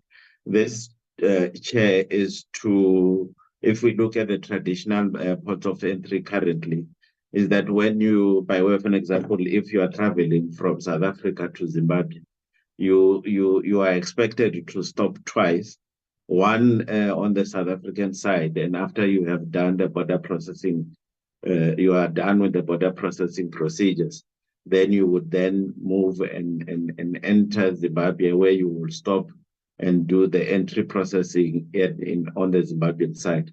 So the one-stop border post model seeks to introduce an element that if the Zimbabwe and South Africa have agreed that the entry processes into Zimbabwe will be done from the South African side, then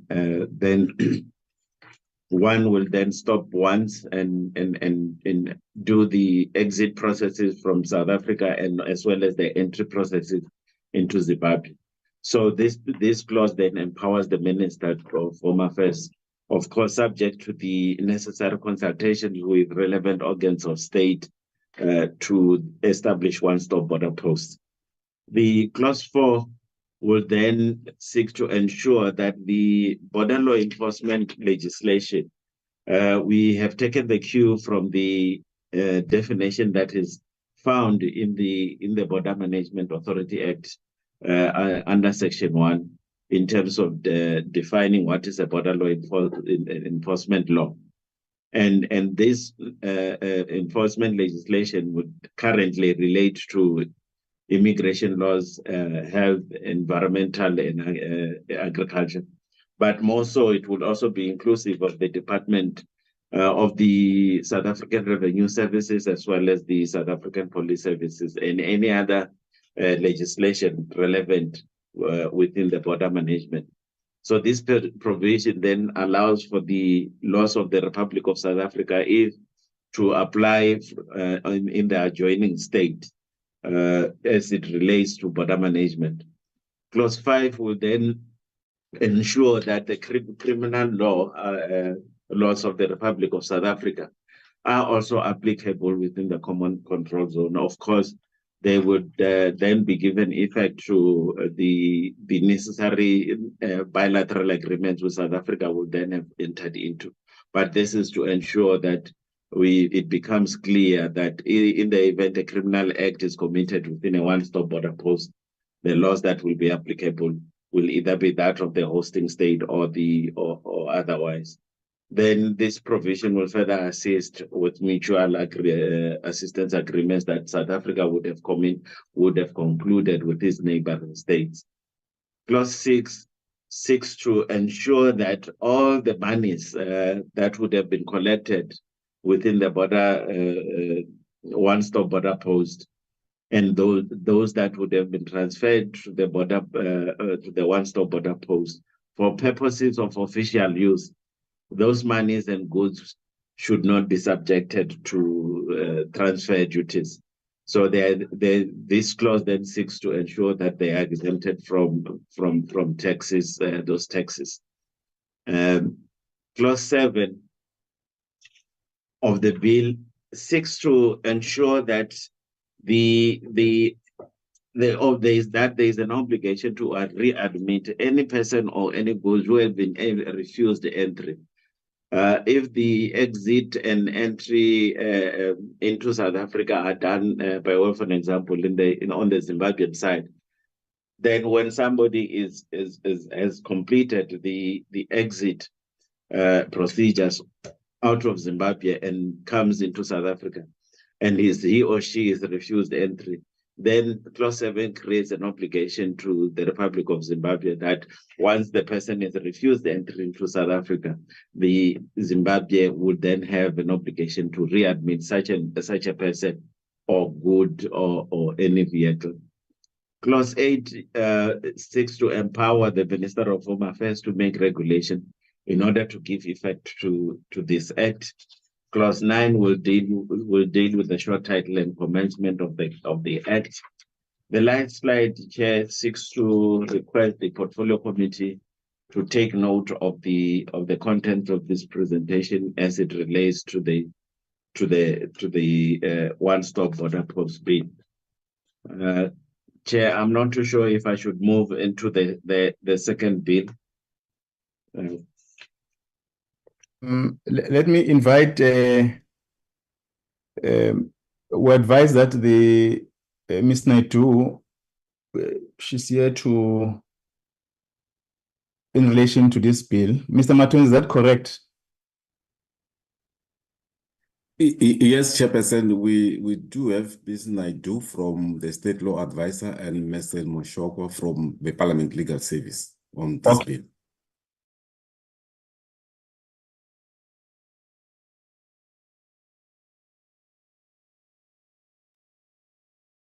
Let's Chair. start with the Parliamentary Legal Service if they want to comment, and the State Law Advisor. Matonzi? Mr. Matonzi? Yes, Chairperson, you were cutting off, but I think they could have heard you. Mr. Lotla is okay, thank maybe you. about to say something. Thank you. Good morning, Honorable Chairperson, honorable members. Good morning, Minister, Deputy Minister, the DG, and fellow colleagues. My name is Lehoto Mushukwa. I'm a parliamentary legal advisor. We have done the tagging opinion on the bill, and we have concluded that we found the bill to be constitutionally and procedurally in order. It was introduced as a Section 75 bill, and we agree that it should be processed as such. We will be available to deal with this matter in all the parliamentary processes when the bill is processed. And as soon as there is any legal issue that arises, we would be at your service to try and assist as we go forward. Thank you so much. Thank you a lot, Mr. Mushokwa. Ms. Naidu? Thank you, Chairperson. From the side of the Office of the Chief State Law Advisor, our functions when it comes to legislation and the introduction of bills is before a bill is introduced to Parliament, we would have to certify that the bill conforms to drafting practices and more so that it is constitutionally sound and all the provisions and definitions, the entire content of the bill conforms with our domestic law and our constitution. We had provided the department with that, and it was submitted to the Speaker of Parliament. In addition to what Advocate Malakate had indicated and his summary of the bill, we have been in close contact over the past year with the development of the bill, and when they had any issues, the department, together with myself from the Office of the Chief State Law Advisor, we advised the department on how best to frame the clauses in the bill, and we are satisfied from our side, the Office of the Chief State Law Advisor, that the bill and the drafting is in order. Thank you, Chairperson. Thanks very much. Thanks very much for Ms. Naidu for those comments in the Parliamentary Legal Services.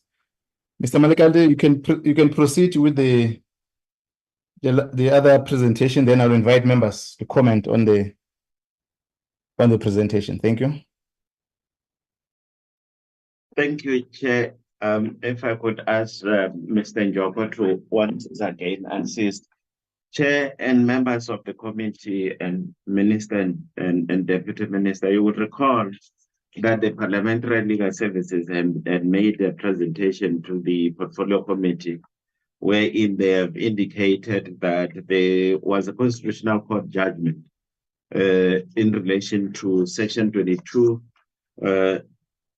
12 and 13 of the Refugees Act, that the Constitutional Court in that matter then found that the provisions that I've indicated are inconsistent with the Constitution, and as far as they do not provide the requisite period or reasonable period within which the asylum seekers can deal with the issues, primarily because the clause 20, section 22, 12 and 13 had indicated that if an asylum seeker and Mr. Matonzi, Mr. Njoko, if you can go to slide number 4, if you can click on slide number 4. So the Constitutional Court in that Scalabrini matter, Chair and members, had indicated that the clause section 22(12) of the Refugees Act had indicated that if an asylum seeker has not renewed his asylum visa after its expiry, 30 days thereafter, that the asylum application would then be considered as having been abandoned.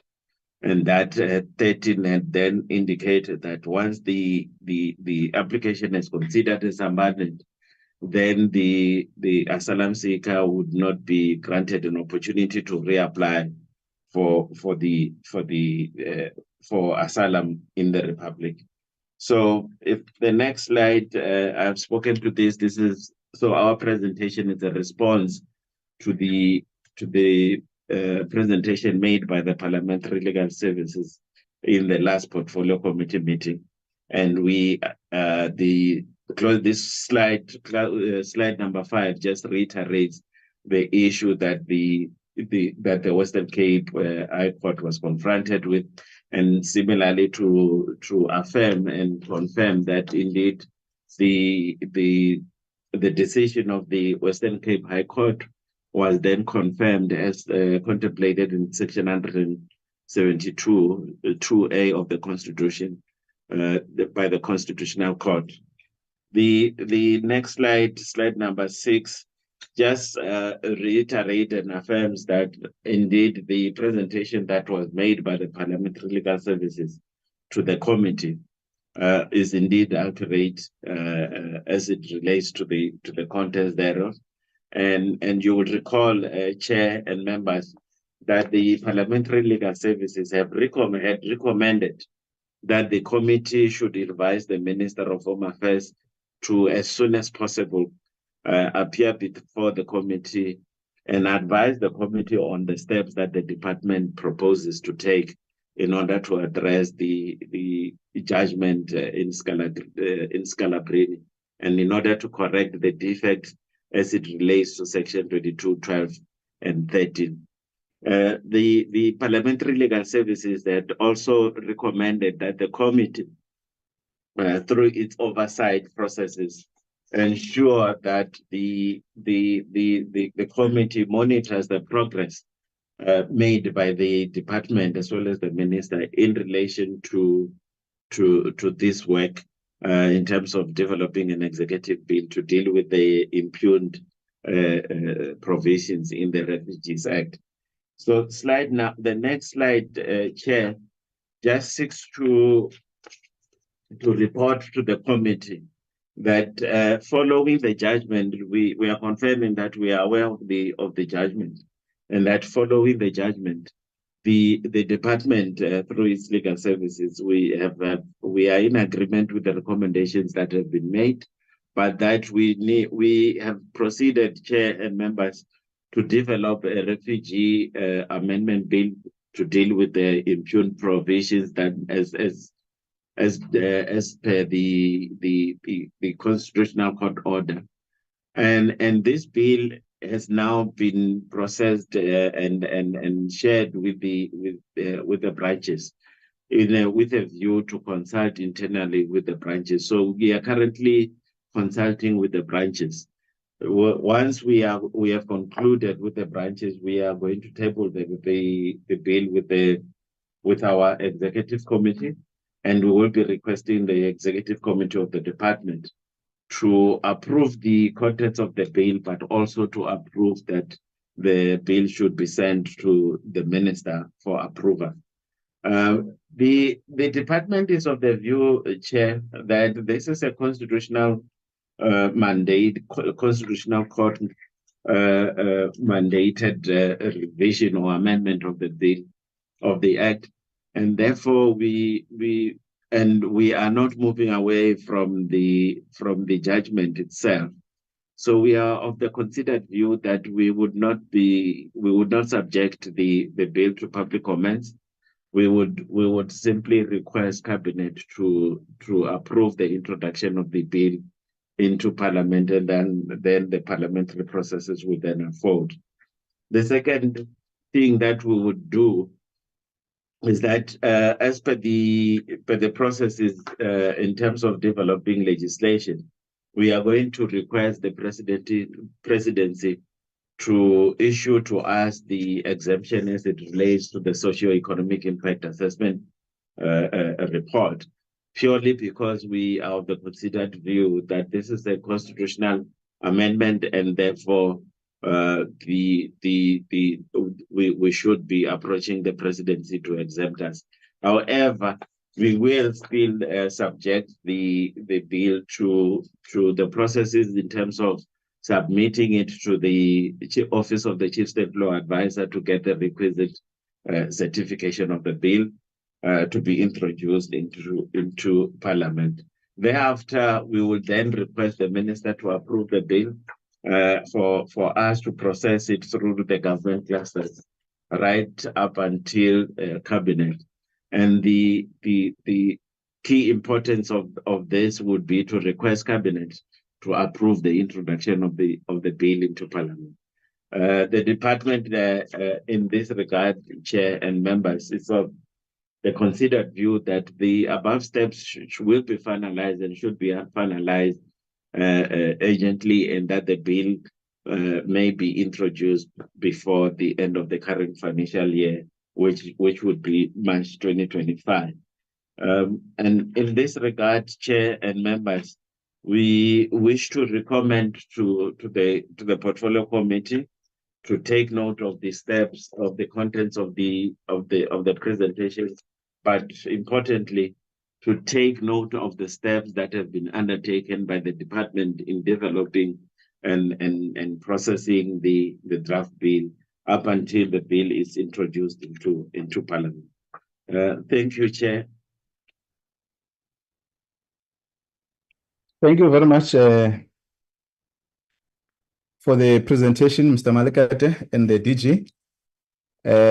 Is there any other matter before I invite members, Parliamentary Legal Services?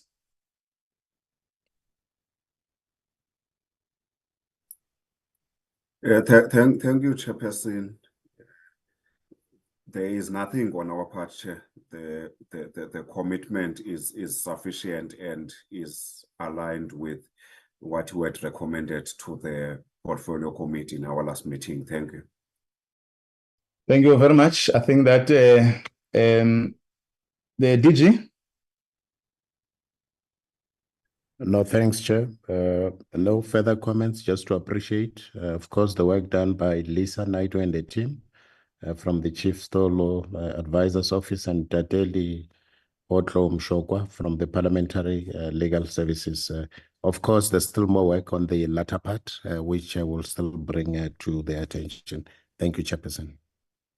Okay, thanks very much. Honorable members, we can comment on the issues that are rising. I'm sure we still have to subject this process to the public comments, and the committee will then deliberate on the issues that we'll be receiving from members of the public.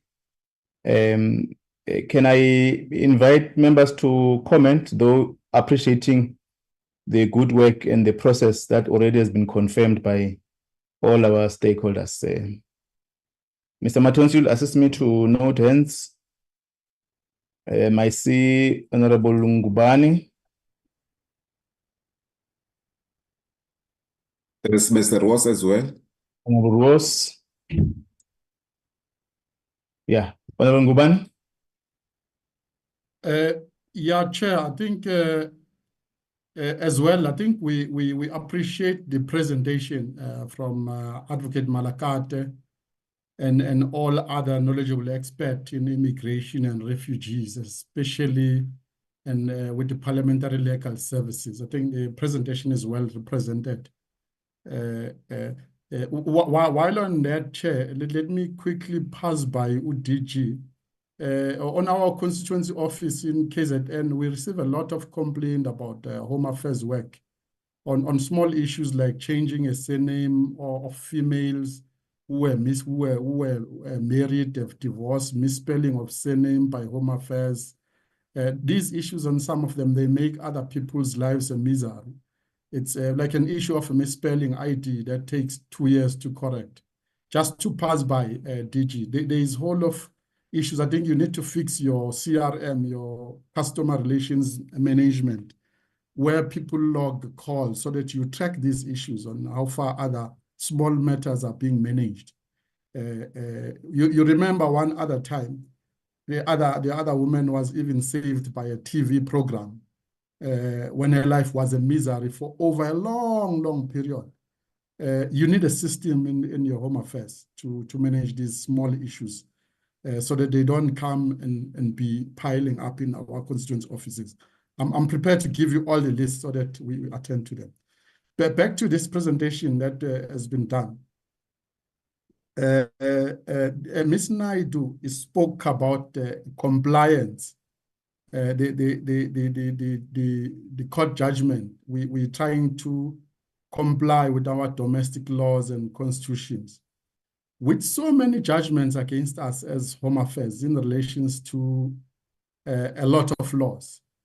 My lingering questions, Chair, is it because when in the beginning we crafted these acts, we seems to be oblivious to the global compliance needs, or is it a bending of the arm by law, by courts of law, to do what's not done anywhere else? Is there somewhere, Chair, where with these constitutional court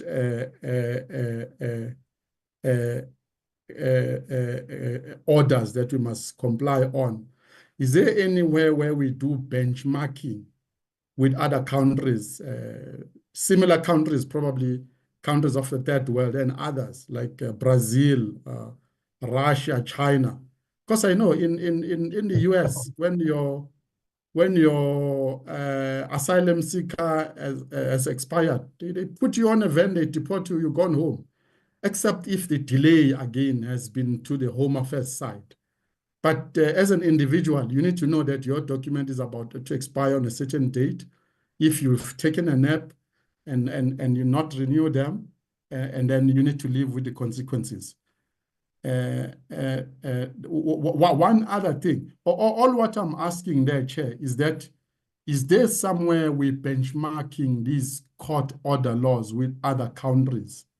Because my sense of feeling is that somewhere along the line, as South Africa, we moving towards being in any state where we are soft on the wrongdoing, especially on the foreigners' wrongdoing, a lot of wrongdoings. And this is perpetuated by these NGOs that we have, which pushes this narrative.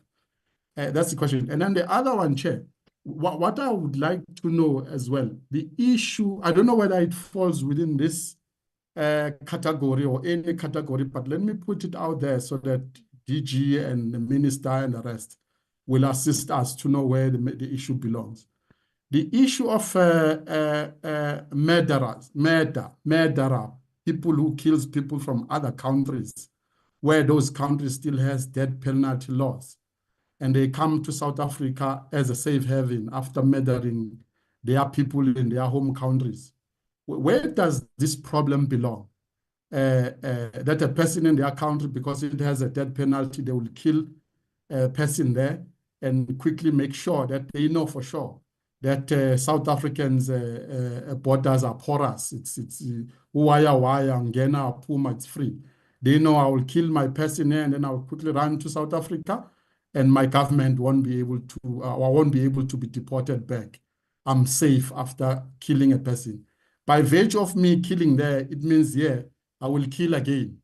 So where do you make the killing zone now? Is South Africa becoming the killing zone? Because all murderers who are wanted to be hanged from their countries, they come to a safe haven in Africa. I'll let this question, Chair, I'll leave it there. The DG or whoever in Home Affairs will advise us on where this matter lies and how it should be resolved. I think that's all for now, Chair. Thank you. Thank you very much, Honorable Ross, and then Honorable Mutambi. Honorable Ross. Thank you, Chair, and yeah, allow me to add my voice to the those excited about the one-stop border post that it is finally been tabled. I think, as it was alluded to by the Minister, it has produced tremendous results in terms of boosting trade, specifically in East Africa, as well as in the ECOWAS region. So I think it's something that we need to get going without delay. My question in this regard, though, is, we had a Border Management Authority bill, and we all wondered where the funding is going to come from. So DG talks about a tender and that on a bill that hasn't even come out yet, but it's proactive, so we welcome that. So my question really is, how is this going to be funded?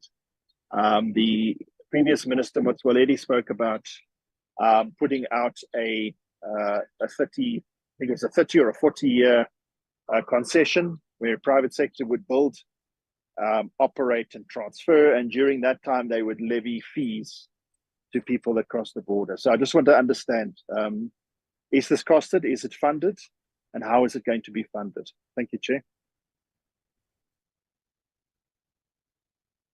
Thank you, Honorable Ross. Honorable Mutambi.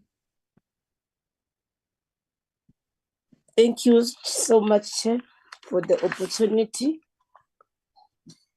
I presume this one-stop border bill is giving effect to the one-stop border policy, as published in May 2022. But then I just want to get clarity, maybe even being a latecomer to the committee, whether there's been a regulatory impact assessment that has been done in relation to this bill. That's the first question. Then going through the bill itself, as it was also presented, yes, we know that this is going to be subjected to public participation. But as you know, this then might also affect part of a public international law. And then there should be then the issue around dispute resolution mechanism. I just want to understand from the minister whether that there are going to be such bilateral agreements between the neighbor countries. And then also, if then it's going to be done, I believe that bilateral agreements will be able to deal with the issue, to make provision for the dispute settlement for so that, should there be a dispute, then the matters will be attended to. Those were the issues that I have some issues and concern on, Chair. Thank you for the opportunity. Thank you, Honorable Mutambi. Honorable Manti.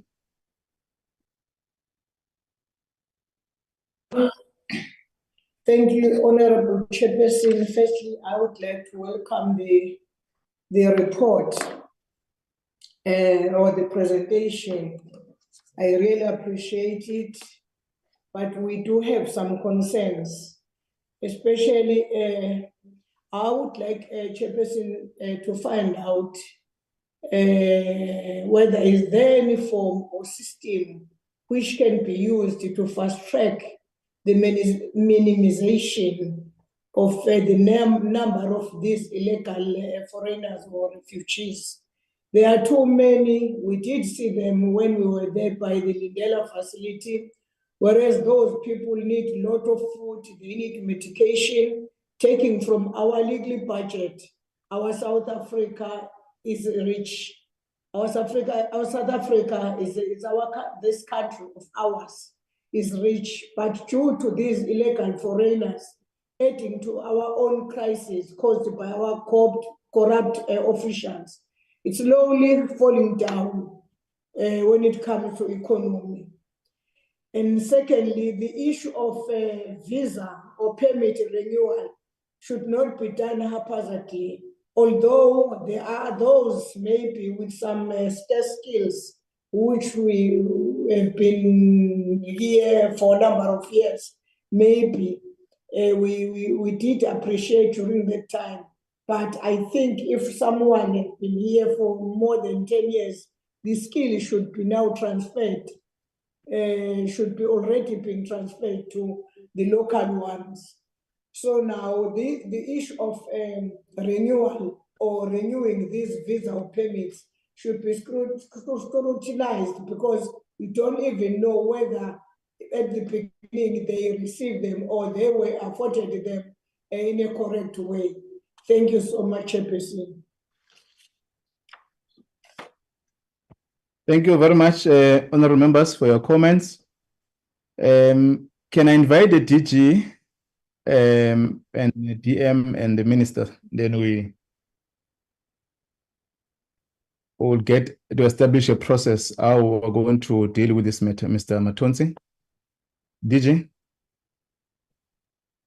No, thanks, Chairperson, and thanks, honorable members, for the questions. I suppose the ones from Honorable Ngubane, I will really appreciate if we can get those queries or complaints with regards to where names have been misspelled, where they mainly applying for amendments, so that we can ensure that these are tracked and ensure that they are part of the system. I think we do take the note around the tracking system. And the second question you asked, Honorable Ngubane, it's around the foreign nationals. I suppose this is a matter that will probably reside between correctional services and DERCO. Correctional services, in the sense that once someone has completed their sentence, correctional services then alerts us through a letter to say such and such a person has completed their service, they now need to be deported. We then liaise with their country of origin through the Department of International Relations and Cooperation, DERCO, to alert their embassy to prepare documentation, and then that person is then handed over to that particular country. However, in certain instances, DERCO will seek assurances that where there's a death penalty, the department needs to get a guarantee from those countries that those persons won't be subjected to that treatment. But it's a matter that I think Honorable Ngubane can be pursued with Department of International Relations. I think Honorable Rose, the question on the Triple P, you'll recall, Honorable Rose, that initially the model that had been proposed was a user pay model, similar to a toll one. However, the Treasury has indicated that they prefer what is known as a unitary payment system. And to date, we're waiting for Treasury to allocate funding for that aspect. However, as you know, in a Triple P model, the bidders have already or would have raised funding for the project from their side. And then we need to ensure that from our side, we complement that with what Treasury will allocate. So we're just waiting for that process. However, the other process cannot wait as well. And then I think Honorable Maji, Acting DDG, Mr. Matsao will respond to the deputations that the question that you are asking about. I think that will be that from our side. Chair, I think the other one is directed to Lisa Naidu from the Chief State Law Advisor's Office. So if I can, I invite Mr. Matsao to speak to deputations. Thank you, Chairperson. Thank you. Proceed, Mr. Chair. Thank you very much, Honorable Chair, Honorable Minister DG, and Deputy Minister, and all honorable members of the Portfolio Committee. I think the issue of deportation of illegal immigrants, it's correct, Honorable Chair, that it is really costing our fiscals a lot. And at times, we feel that it also becomes unbearable for us as a department, because now we at times run short of some of the funds to make sure that we deal with this issue. But I think one of the issues, in line with what was seen in Lindela, the current process that we said that needs to be implemented is that we don't need to keep these people in Lindela for long, because now keeping them in Lindela for long is also creating a serious impact in terms of them having to be fed and all the other support that they are supposed to be given when they are within that facility. So we then said that in line with the support that we got from the CARA funding, that talks to additional buses and additional trucks.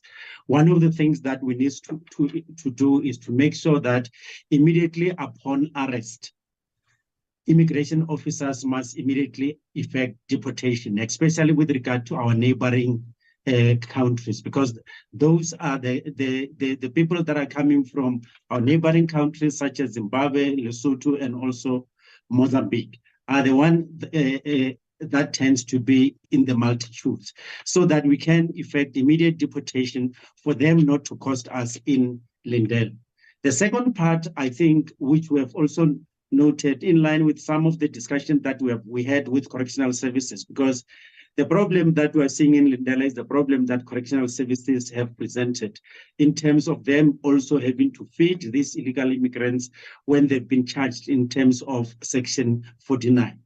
The discussion has been that instead of dealing with them in terms of Section 49 and sentencing them to go and make a negative impact in terms of the fiscals of correctional services, we need to move towards immediate deportation in terms of Section 34. So those are the strategies that we are implementing to say, once they've been arrested, let them not even spend days in Lindela. We need to effect immediate deportation.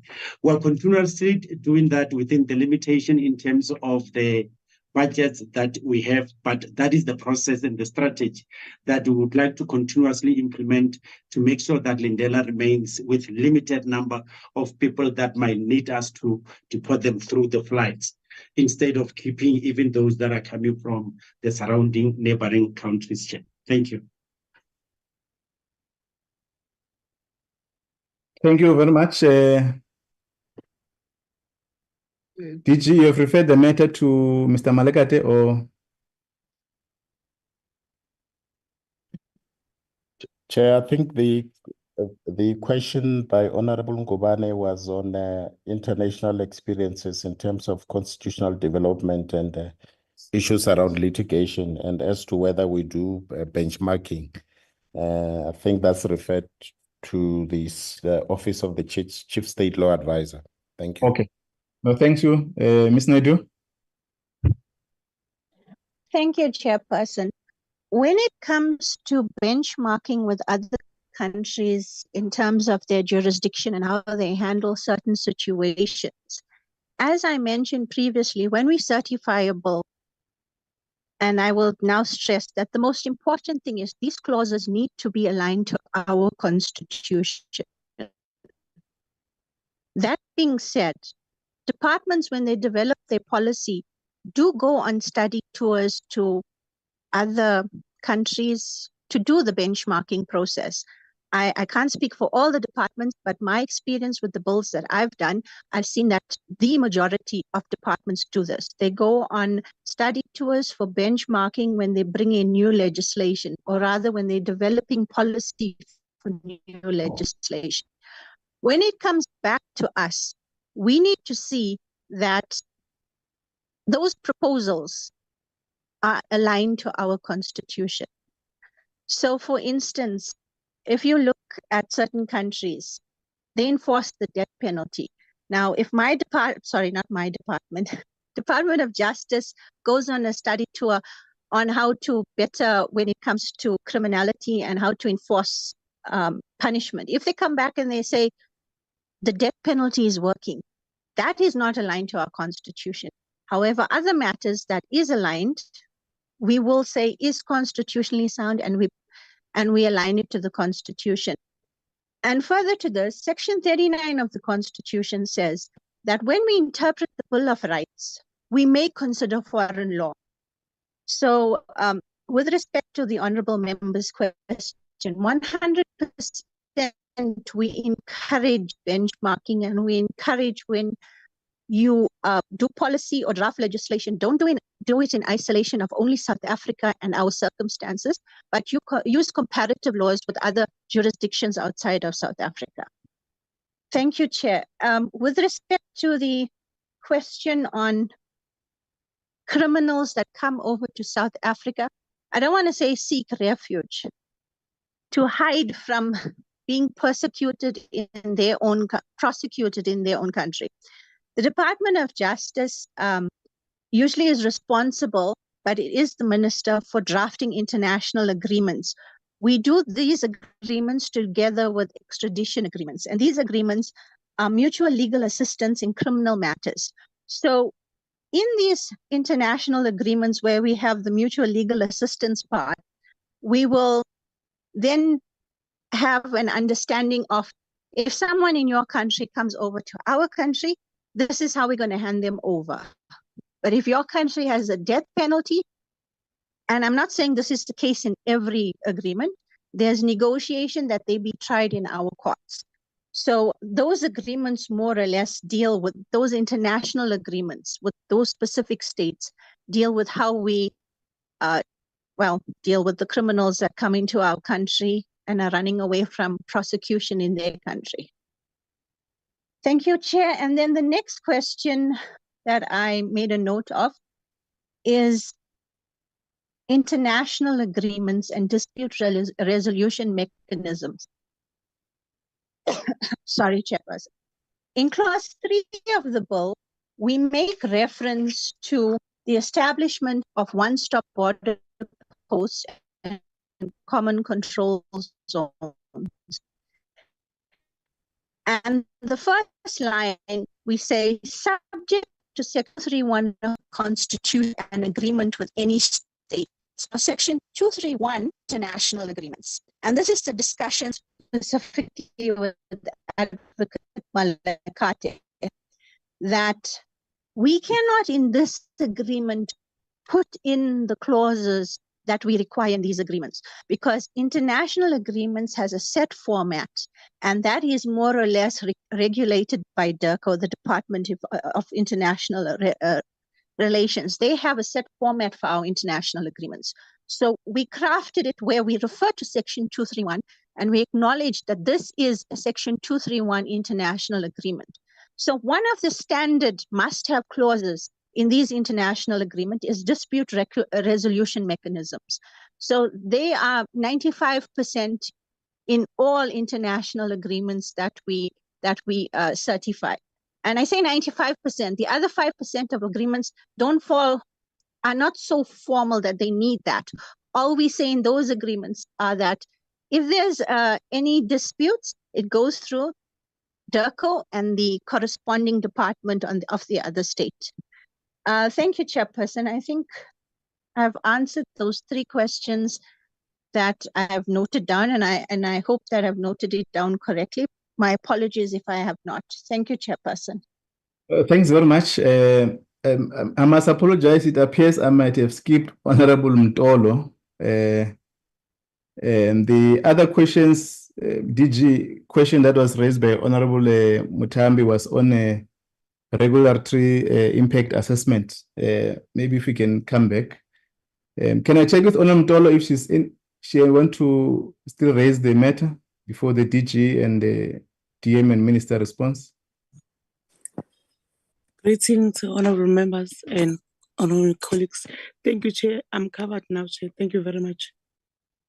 Okay, thank you. Apologies for that error. I see your hand, Ms. Honorable Manji. Very much, Chairperson. The question that was left behind, so is this one of, though there were those, Chairperson, maybe the members might remember that there are those people who doesn't want to go back. If I'm saying people, I'm talking about those illegal foreigners. They don't want to go back to their own countries to what they did. Others killed people through bomb explosion, which was created by them. They were specifically, they just directed us in what they don't want is just to be sent back to their own homes. So now I would like to know what is the department gonna do with those people?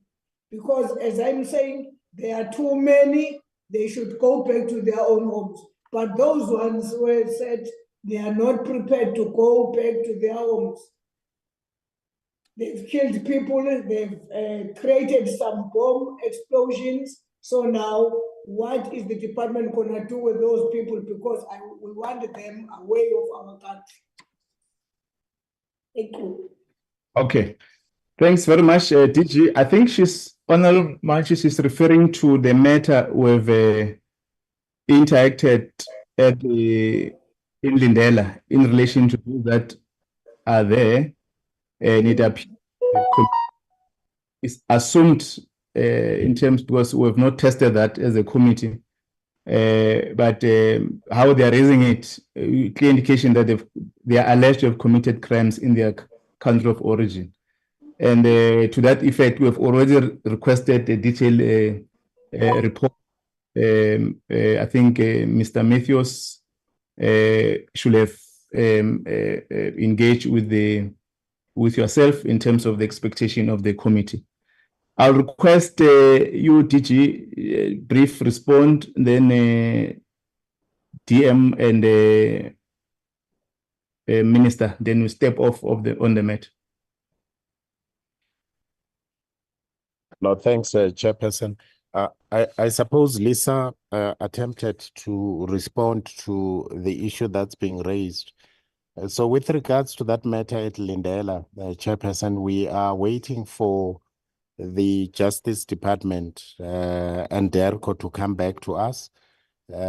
We had since written a letter to through the former minister to the Minister of Justice and DERCO to assist with specific reference to that matter, in line with the provisions that Lisa spoke about, where you might have a country-to-country mutually assistance agreement. So that's a matter that's being considered with regards to that matter at Lindela. And I suppose on regulatory matters with regards to, I hope it's with regards to the PPP process, that's part of the work that's being done by the team that will be looking at these activities that will be undertaken for the PPP process. I hope I've been able to cover Honorable Mutambi. If not, Advocate Malagate, if you can come in and just deal with the last part around the regulatory activities. Thank you.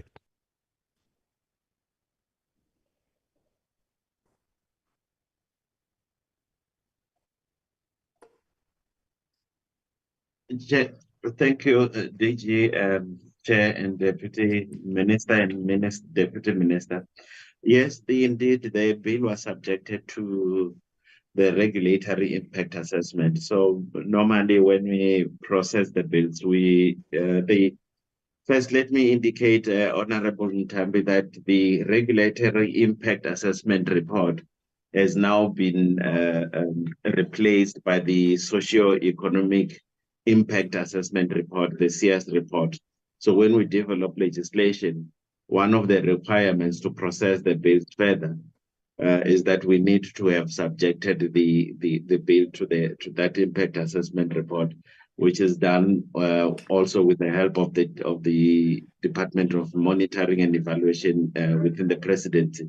And they then issue us a certificate in terms of that. So we have subjected the bill to that process. Thank you.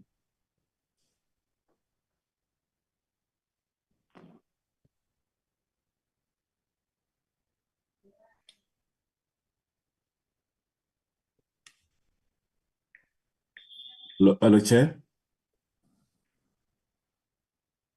Yes, he has asked me to take over. He's attending an interview.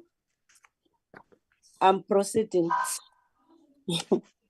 Thank you. Thank you. I think his last word was that the DM will comment and we hand over to the minister to also say something in response to the issues as raised by members with regard to the two presentation. Over to you, DM.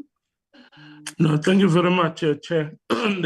Just two comments around the issues of deportation. That yes, indeed, deportations are expensive, Chair, but they are a necessary expense because it's not just about those who are in the country illegally that you'll be deporting, but it is also about those who are still thinking to come into the country. And as such, if you do not effect deportations heavily and stringently, then you are attracting more illegal people to come into the country.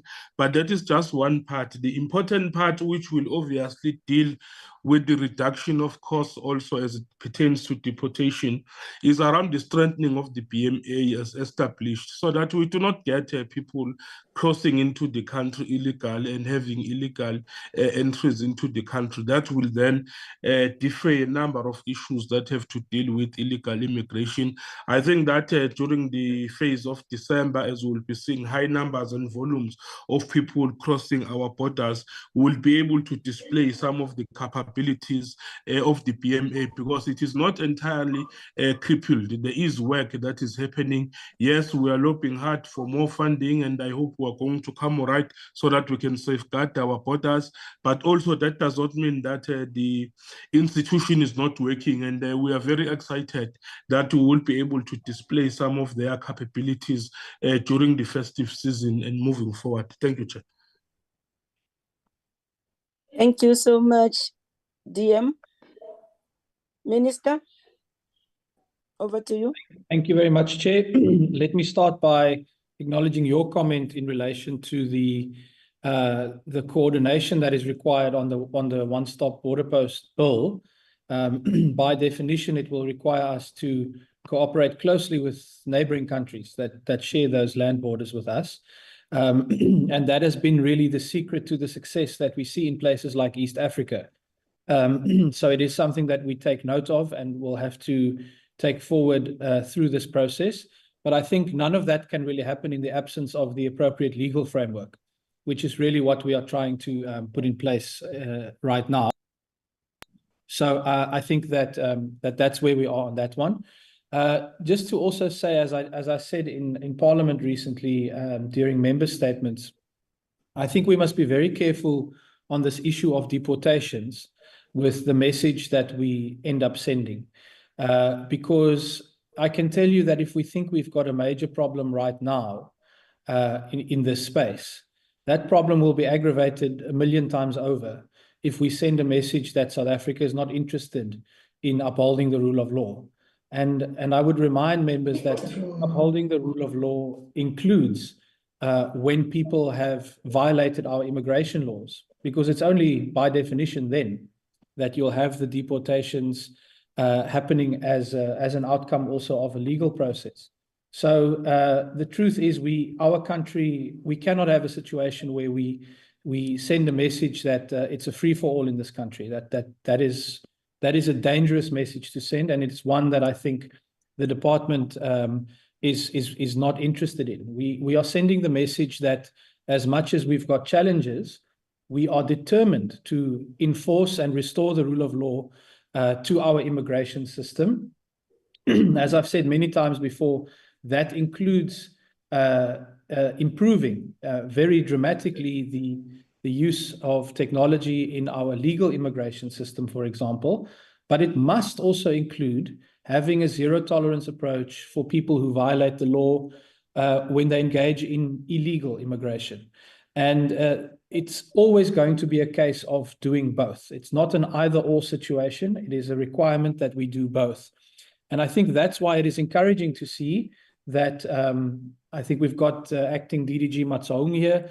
We are seeing an increase in the efficacy of Home Affairs deportation operations, but that must go hand in hand with the ability for us to prevent these kind of incursions in the first instance. And the comments that the DM makes about the BMA are spot on.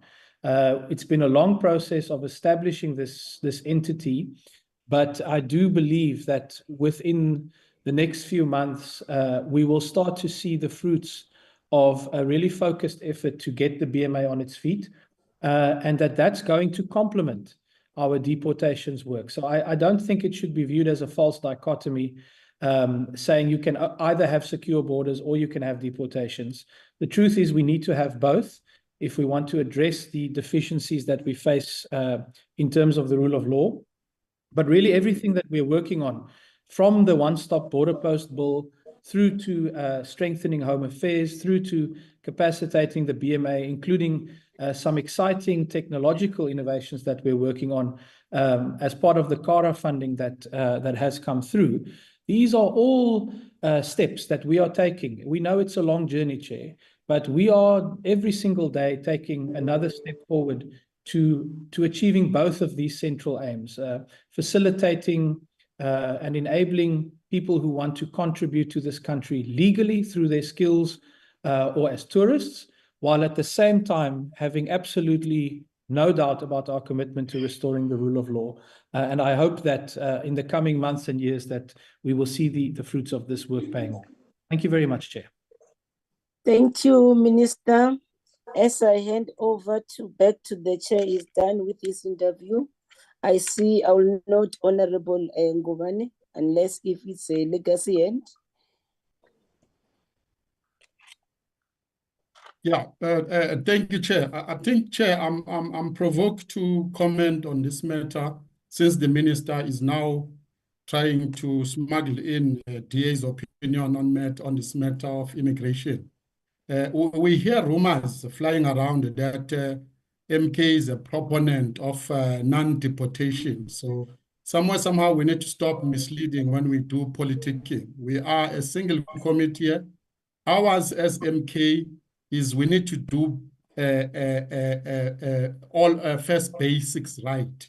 If we're gonna be opening our borders and carry on with deportation while we're failing to do our first basics right, let's prioritize closing our borders. Let's prioritize funding BMA. Let's prioritize funding counterintelligence. So I just want to put that because somehow this thing it's perpetually carrying on.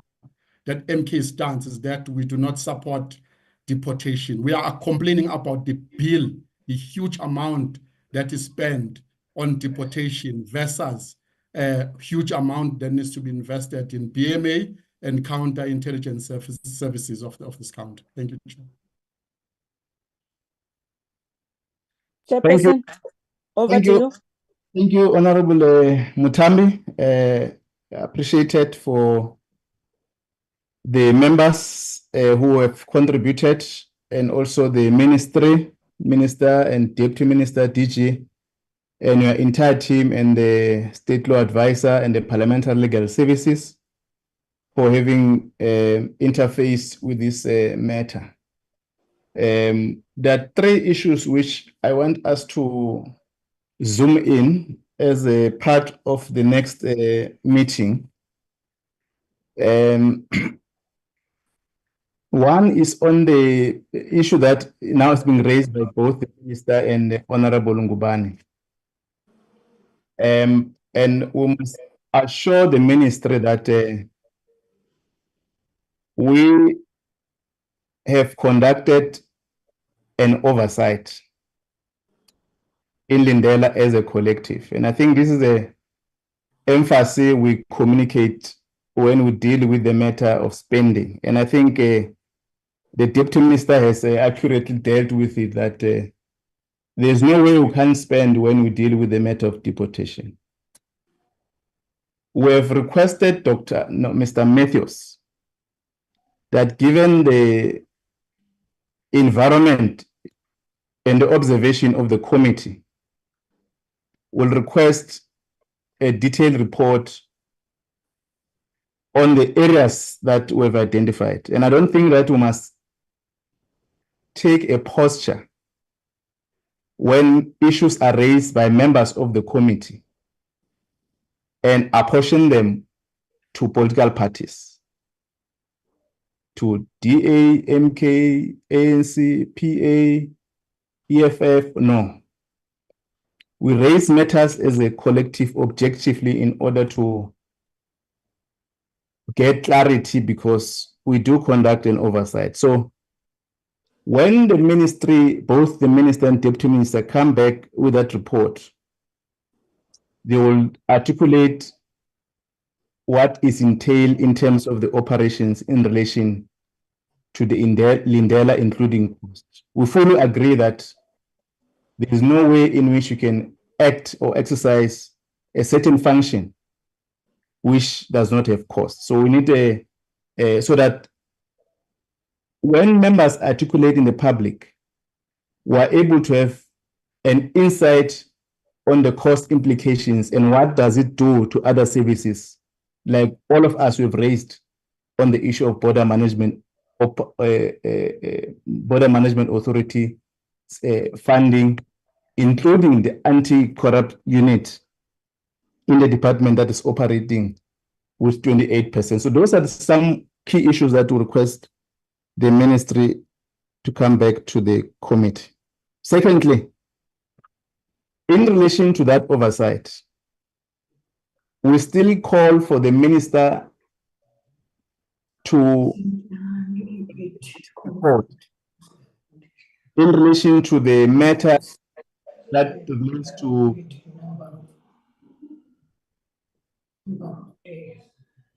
Tshwane Refugee Center. You recall that the committee has adjourned the meeting because an official who was acting did not have appreciation on the overall details of that institution. And we adjourn that meeting and request the deputy minister to follow up on the report, because the deputy minister could not even open up the presentation. We're comforted that there was a process in relation to the SIU investigation report that will receive a detailed update. So, and the person or the officials who were responsible for that institution was in another meeting under the invitation of the minister.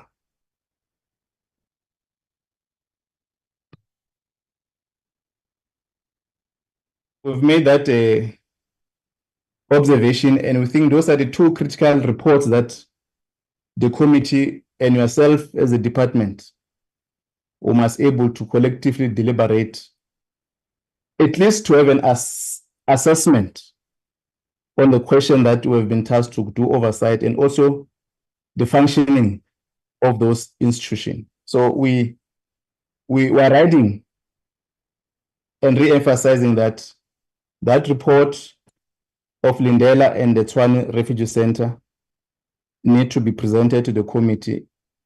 We'll request and we'll communicate formally so that all of us will benefit and the public benefit on the progress or the challenges you may have identified or the committee might have identified. The third point, I think we are fairly appreciative of the work that has been presented, been done by the department. There's a process, obviously, to subject for public comments in relation to the issues that reside with the one-stop border post bill, so that at the point that we're going to finalize or deliberate, and also is a process that the minister still has to come back with the chief state law advisor and the Parliamentary Legal Services in terms of guidance and the inputs around that question. We'll step off and thanks members for honorable members and the minister and the deputy minister, the director general and your entire team, CEO and your entire team, the chief state law advisors and the Parliamentary Legal Services. Mr. Matonzi, I want to invite you to read the process thereof on this bill so that we members know how we're going to interface with it. Then we'll move to the minutes and we'll adjourn the meeting. Mr. Matonzi? Yes, Chairperson, before I got there, we still do have one agenda item from Mr. Sopela. You remember the legal opinion on the immigration. So he still needs to brief the committee, including the department and the minister. Okay, in regard with this. Okay, yeah, yes, in regard to this matter. Yeah, in regard with the one-stop border post, Chairperson, what I'll do is I'll draft the advert and then send it for translation to languages, which will take maybe a week. And then from there, I'll start with the SCM process in order to advertise the bill. Probably in 2 weeks' time, all these two processes will have been finalized, and then I can talk to you in terms of the closing date for the submission to be submitted to the committee. Okay, thank you very much. I think that's how we're going to deal with that one. Then we're going to invite Mr. Sopela on the last item.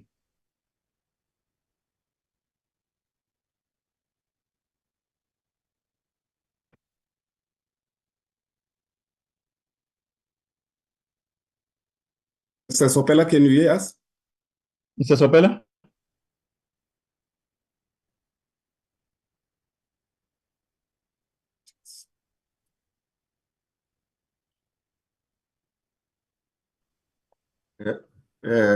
Thank you, Chair.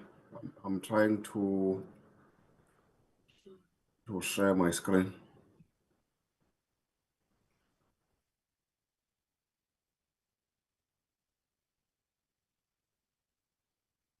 Can you allow me, Mr. Matonza, to share? Yeah, I did allow you. Okay.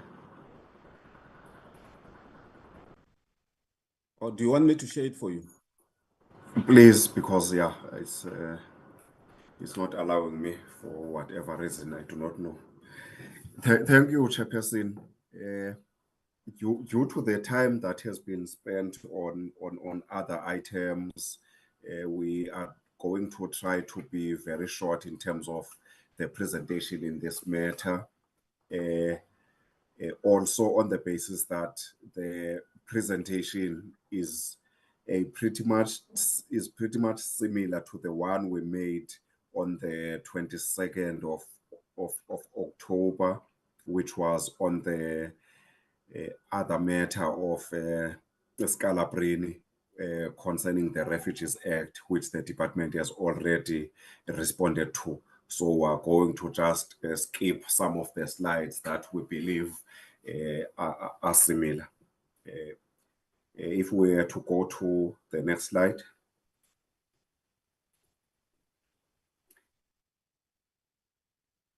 And this matter, Chairperson, as in terms of introduction, concerns the matter of Raymond and others versus Minister of Home Affairs. It's a judgment dated December 2023, which found certain provision of our Immigration Act of 2002 to be inconsistent with the Constitution. If we move to the next slide. The application had initially been before the Western Cape High Court, and there were various applicants seeking various orders. What was common between these applicants was that they either had their good faith relationships or marriages with or to South African citizens coming to an end. The type of visas they had been issued with thus did not allow them to remain and work in the Republic after the end of their relationships or marriages, as explained above. This occurred notwithstanding the fact that they had minor children born of their relationships or marriages with a South African citizen or permanent resident. And they pointed out that although their spousal relationships may have come to an end, their parental relationships have not, and they continue to share parental responsibilities and rights with their former partners. And to the next slide, please. And that is the summary of the court order, declaring sections 10, subsection 6, section 11, subsection 6, section 18, subsection 2 of the Immigration Act 2002, as well as regulation 9 of the 9, subsection 9, paragraph A of the regulations that were issued in 2014. We're not going to emphasize more as we go on the regulations, because that is the responsibility of the minister, and it is not something that Parliament legislates on. It is a power that a minister has to issue regulations within the framework of the law. But the court order speaks to both the Act and the regulations. Can we then move on to the next slide? That is the summary of the judgment as well, even on the next slide, to say, okay, then we come to this part then that says the date by which the defect, because the court has now found section 10 and 16 and 18 to be inconsistent. The court then said the date by which the defect has to be corrected and accordingly for a bill to be assented to by Parliament, by the President, is 3 December 2025, because the order was on the 4th of December 2023. The court, however, did not leave the matter entirely to Parliament to remedy the defect. The court decided to provide a read-in, and the read-in is that during the period of suspension, Section 11(6)(a) shall be deemed to be read as follows. Such visa shall only be valid while the good faith spousal relationship exists, save that in the case of a foreigner whose good faith spousal relationship has terminated and who is a parent of a child who is a citizen or permanent resident and is at the time fulfilling or demonstrates an intention to fulfill his or her parental responsibilities to that child. It then says such visa shall be deemed to be valid pending the outcome of an application by the foreigner for a new visa, which must be made within 3 months of the end of the good faith spousal relationship. Provided further that if such application is made, next slide please, after the expiry of 3 months, good cause is shown why it was made after that period. Then in as far as section 18(2) of the Immigration Act, the read-in is as follows. The holder of a relative's visa may not conduct work provided that if the South African citizen or permanent resident is a child, the foreigner is a parent of the child, and the foreigner is currently fulfilling or demonstrating an intention to fulfill his or her responsibilities to that child, then the foreigner shall be allowed to work in the Republic for the full duration of the visa he or she would be having. The court went on to rule that should Parliament fail to correct the constitutional defects in the Immigration Act within 24 months from the date of this judgment, and should the department fail to correct the defects in the regulations within 24 months from the date of the order, the reading in of the Immigration Act and the regulations in this order shall become final. Next slide, please. Which therefore brings us to say, what is the current status then in as far as the Immigration Act, with particular reference to the impugned sections of the Act. Emanating from this judgment, parents of children and their children who face similar circumstances as the applicants in this matter are protected by the reading in and will continue to be protected by the reading in beyond the 24 months suspensive period should Parliament fail to enact legislation to remedy the defect. We, however, have reservations about provisions emanating from a court judgment read into a statute for the following reasons. Those words are not directly incorporated into the statute as amendments and could lead to various misinterpretations of the law. Secondly, by implication, the law that applies, unless the amendment is enacted, would have been legislation made by the courts. Though this is not precluded, because it's not precluded for the law, for the courts to provide what should be the law, as it has done in these circumstances. We, however, say it is not ideal, as laws ought to be made by the lawmaking authority, which is Parliament. Next slide, please. We therefore recommend as follows: that the committee invites the minister, which has already been invited in these circumstances, to as soon as possible address the committee on the steps that the department proposes to take to address the judgment and correct the defect. We are further recommending that the committee, through its oversight processes, stresses the need for Parliament to have sufficient time to consider the bill that will address the concerns of the Constitutional Court, because we understand there that the department may want to introduce a bill, but at all times, we must be mindful of the fact that we have that particular deadline, that is 3 December 2025, for Parliament to have wrapped up all the steps that it needs to do to enact the legislation, and to have allowed the president as well sufficient time to consider and assent to an amendment bill.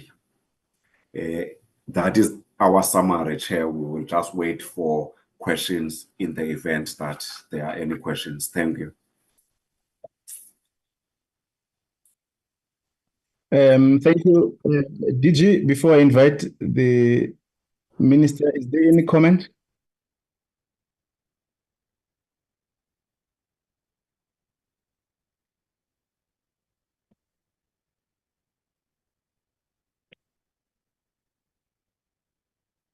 Okay, Mr. Malikate.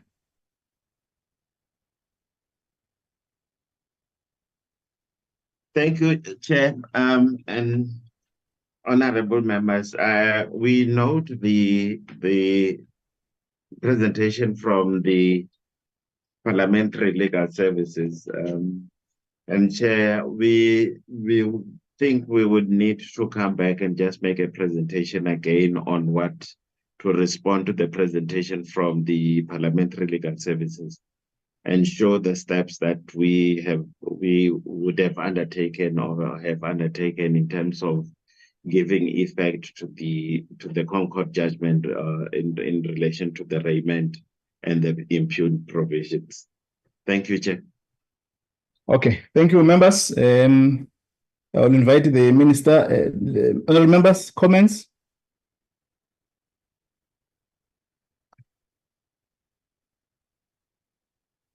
Okay, I think that is an established process, and that we will request the report. Minister? No, thanks, Chair. I think I agree with you. The way forward is clear. So thank you very much for that. Thank you, Minister.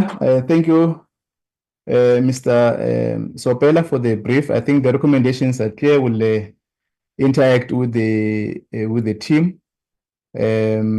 Are we wrapping up in that manner, Mr. Sopela? Yes, Chairperson, thank you so much. Okay. Mr. Matonzi? Yes, Chair. Okay. Okay. Go ahead. I'm trying to... Have you noted the recommendations and how we're going to approach this last item? Yes, Chair. Okay. I think we can release the team, Minister and Deputy and the entire team, and the Government Printing Works, Parliamentary Legal Services and Chief State Law Advisor. All the items have been dealt with.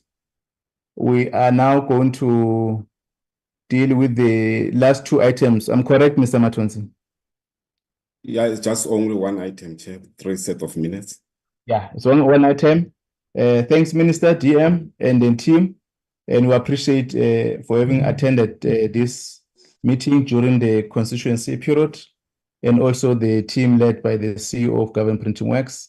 And all the issues we have resolved on will continue to interface with the. Thanks very much. Can we now move to the last items, Mr. Matons? Yes, Chair.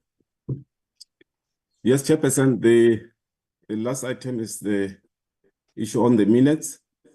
On the 22nd of October 2024, we had a virtual meeting where the committee approved the issue of the advert for the donation of, on the upper limits for the donation and disclosure of threshold for political parties. And then we also did the brief on the provincial public hearing.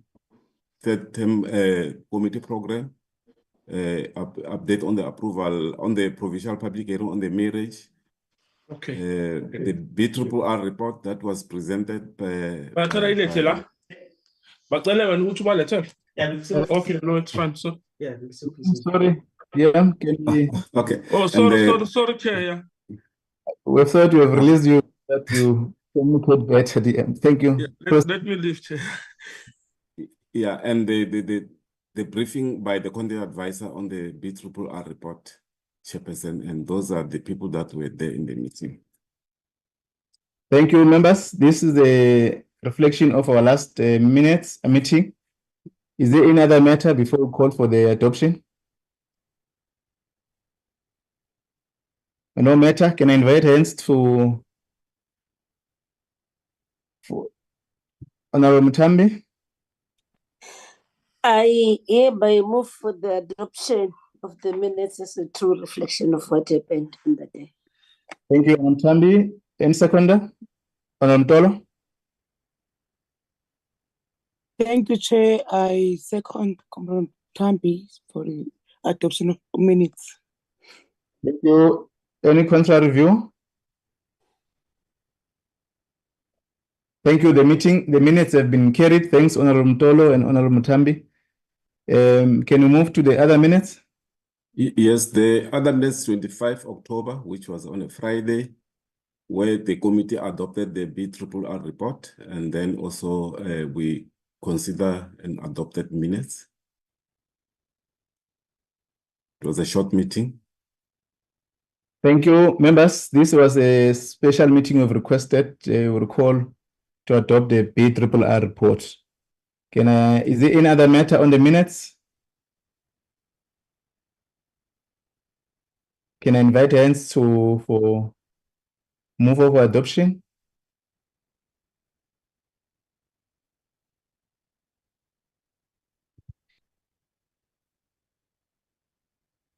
Can I invite hands, members, for the Honorable Mtolo? Thank you, Chair. Thank you, Chair. I'm moving to adopt the minutes. Thank you very much. Thank you, Honorable Ngubani. Chair, I second the mover for the adoption of the minute. Thank you, Honorable Ngubani. Any contrary view? Thank you. The minutes have been carried. I'm sure those are the last. No, the last one, Chair, is last week's minutes, where we received a briefing by the multidisciplinary task team on the implementation of the Lubisi report and the counter-corruption. And also where we updated the committee on the preparation for the public hearings. And the committee took a decision to do public hearings in Gauteng, and then KwaZulu-Natal will be next year. Thank you, members. Is there any other matter? Okay. On the item number 5, Mr. Matonsi, I will request that you, with your team, at least circulate final detailed preparations for this marriage public hearings.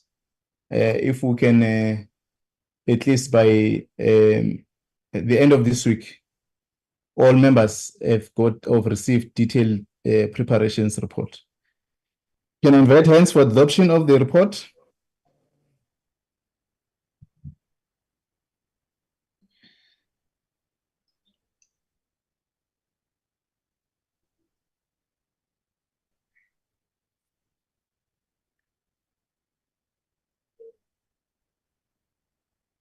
Can I invite hands for adoption of the report?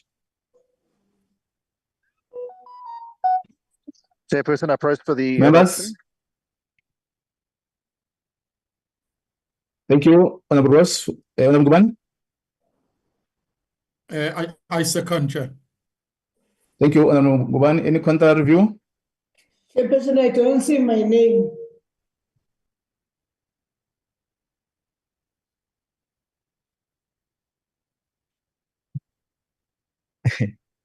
Honorable Magistrate, you didn't go through the minutes, I guess.